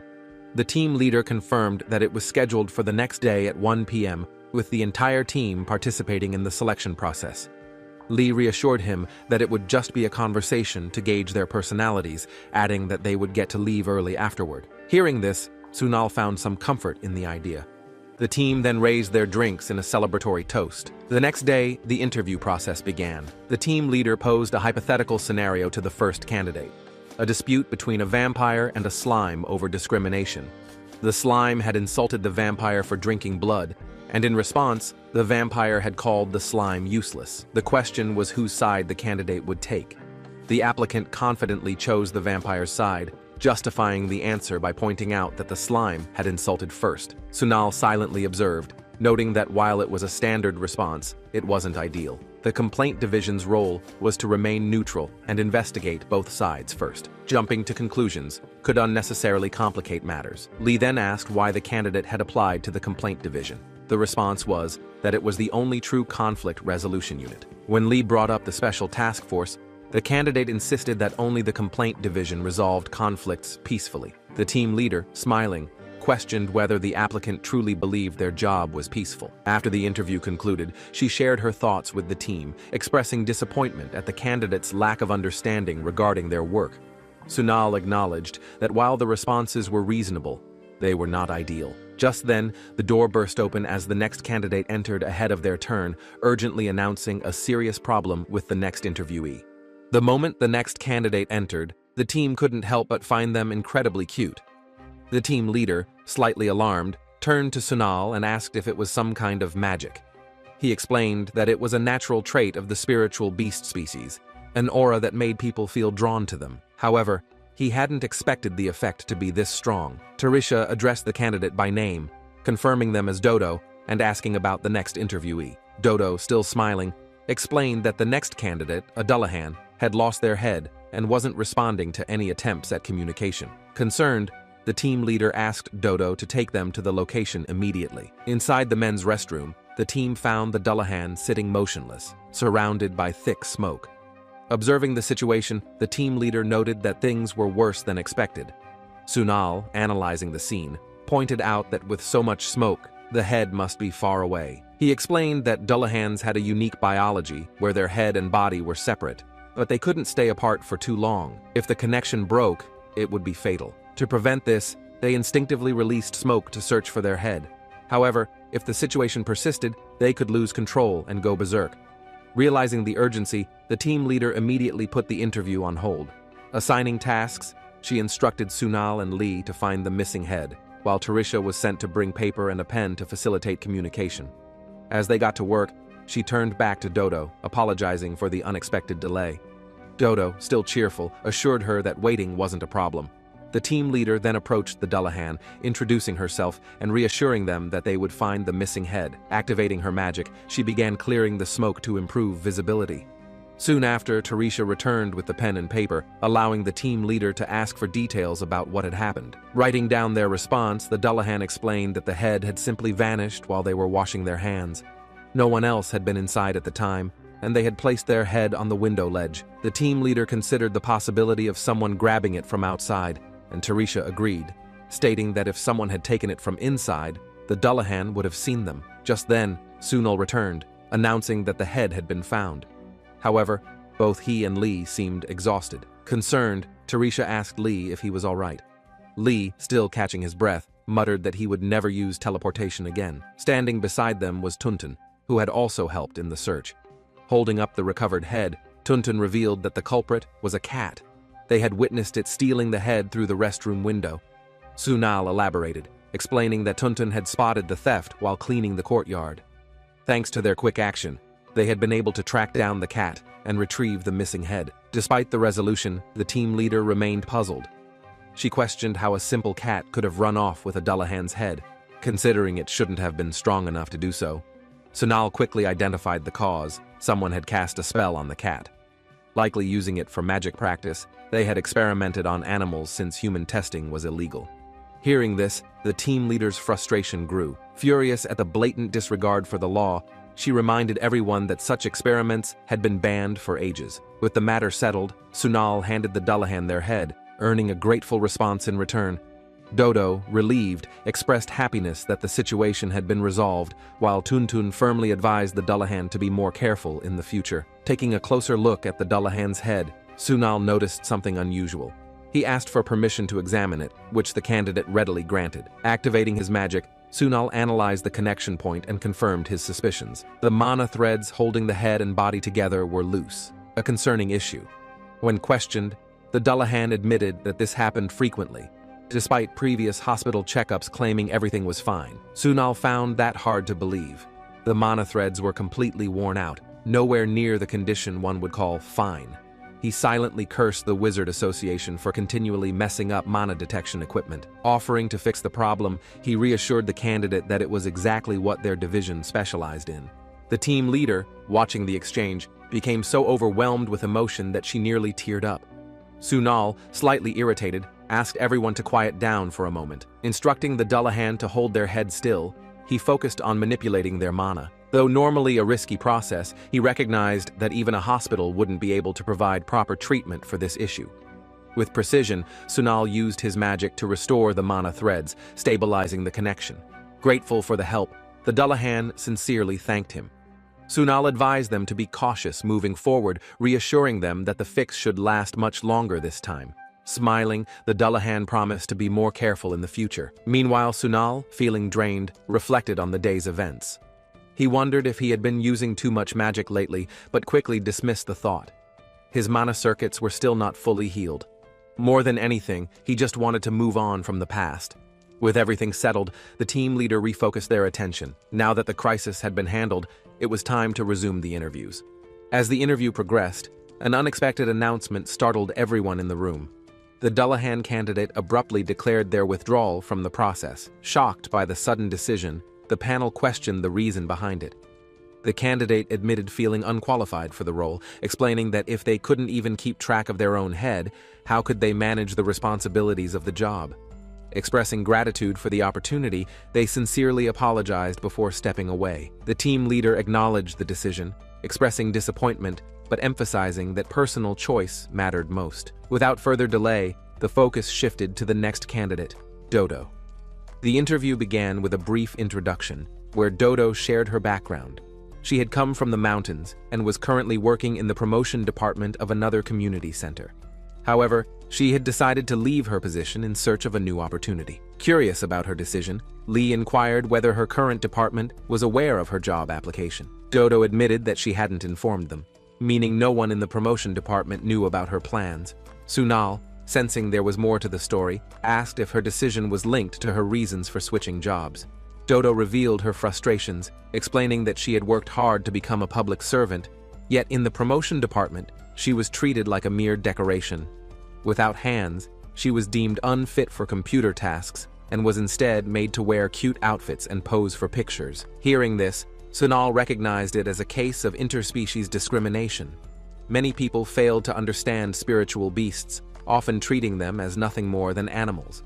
The lack of social awareness was evident, and it was clear that Dodo had only been hired for superficial reasons rather than for her skills. Dodo further explained that she had applied to the complaint division because she believed she would be valued for her abilities rather than treated like a doll. Acknowledging her situation, the team leader decided to move forward with the interview. She posed a scenario involving a conflict between a slime and a vampire. The slime had insulted the vampire, calling blood drinking disgusting, while the vampire retaliated with an insult of its own, belittling the slime's existence. The team leader asked who was more at fault in this situation. Dodo responded thoughtfully, stating that without understanding the context, it would be unfair to judge. She emphasized the importance of hearing both sides before making any decision. To clarify the question, Tarisha rephrased it, asking whose side Dodo would take if both parties filed official complaints. Dodo maintained her stance, explaining that she would support the one who was less at fault, but would conduct a thorough investigation to ensure accuracy and truthfulness. Her priority was to uncover the facts before making a fair judgment. Impressed by her answer, the team leader opened the floor for additional questions. Lee brought up the nature of the division's work, highlighting that it often required solo field work. He asked if Dodo could handle working alone. Without hesitation, Dodo affirmed her capability, asserting that she was not a mere doll. She had the ability to communicate, persuade, and take action. Acknowledging the doubts people might have due to her appearance, she confidently stated that she met all the necessary requirements and was determined to change how spiritual beasts were perceived. Sunal, intrigued by her conviction, questioned whether she truly believed she could change societal perceptions. He pointed out that people might refuse to recognize her efforts. Dodo responded with unwavering determination, stating that taking action was what truly mattered. Even if only one person saw her hard work and felt a glimmer of hope, that alone would be enough. Her words resonated deeply, causing the team leader to reflect on their impact. Concluding the interview, the team leader commended Dodo for her responses and assured her that she would be contacted with the results soon. After Dodo left the room, the team leader turned to the others, ready to discuss their thoughts on the interview. She asked Tarisha for her opinion first. Without hesitation, Tarisha expressed her support for Dodo's acceptance. From their answers, it was evident that they had deeply considered their responses, and more importantly, their sincerity was undeniable. Lee, however, remained uncertain. While Dodo's determination was commendable, their animal form could pose challenges in handling certain tasks. The team leader acknowledged the concern, pointing out that specialized equipment for spiritual beasts wasn't something they could easily acquire. At that moment, Sunal spoke up, offering a solution. With his magic, he could modify the office to accommodate Dodo's needs. However, he believed the real reason to accept Dodo went beyond practical concerns. In their line of work, they constantly witnessed the extent of discrimination in the world. In such moments of helplessness, sincerity was what truly kept them going. Furthermore, having a spiritual beast in their division could actually help build public trust. Hearing this, Tarisha raised a skeptical eyebrow. She questioned whether Sunal was suggesting they turn Dodo into a mascot. Sunal immediately dismissed the idea, clarifying that he had no intention of discriminating against anyone. In fact, he himself had faced discrimination, something the Wizard Association had reinforced through the restrictions placed on him. Lee and Tarisha were taken aback by this revelation. Sensing their surprise, Sunal elaborated. His magic functioned differently from traditional methods, which led to the Wizard Association branding him as a fraud or even a demon. The restrictions had been placed on him as a result, but he had managed to lift them. With that, the discussion came to a close. The team leader, now in a lighter mood, announced that the interviews were officially done for the day. However, as she glanced at Sunal, a lingering thought troubled her. He had started looking pale midway through the discussion. Was everything really okay? Before she could dwell on it further, a notification popped up on her phone. Curious, she checked the message, wondering who would send an email at such an hour. As she read through it, a realization dawned on her. With a sigh, she muttered to herself, Sunal was going to hate this. As Sunal made his way home, he reflected on how the world looked pleasant at this hour. The small gesture of Tarisha giving him egg bread added to the warmth of the evening. His thoughts drifted to Dodo, whose appearance might cause doubt among others. However, meeting all the necessary qualifications, Dodo was determined to join the complaint division and change how people perceived the spiritual beast species. Sunal found himself relating to Dodo's determination, reminding him of his past self, the one who had once passionately advocated for change in magic. Yet, despite all his efforts, he still remained trapped in his past. The mere thought of it triggered his instinct to reach for sedatives from his bag. Unbeknownst to him, someone was watching from behind. Reacting swiftly, he cast his magic chain, binding the intruder before turning to face them. Realizing that his luck had finally run out, he recognized the presence of the Wizard Association, especially after having just removed their wizards from the construction site the previous day. The bound figure had come with a warning, speaking of disappointment from a higher authority due to Sunal's interference with the association's affairs. As the intruder's tail struggled against the chain, Sunal made it clear that breaking his magic was beyond their capability. Without hesitation, he severed the tail with his chain's blade, burning it instantly.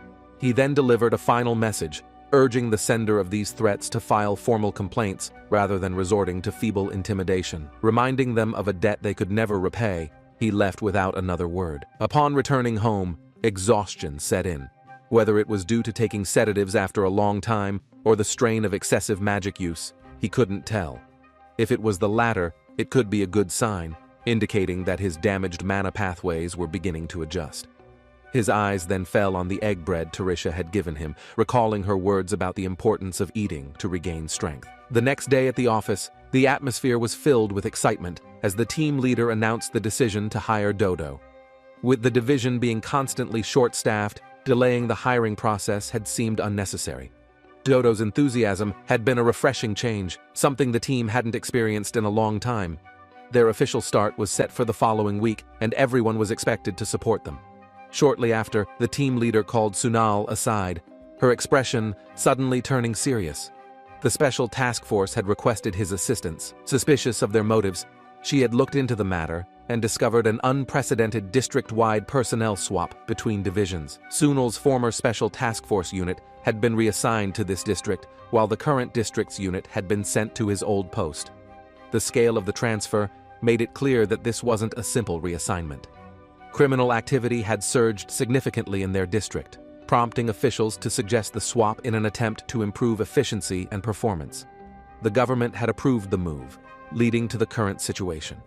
The sudden increase in crime raised questions in Sunal's mind.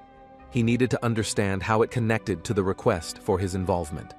When he inquired about the specific case, the team leader mentioned the twin vampire case, the one involving a werewolf under a charm spell. Sunal recalled the details. However, the charm hadn't been caused by Nella's power, but by another incubus. The team leader then revealed a chilling piece of information. The incubus responsible had been brutally killed.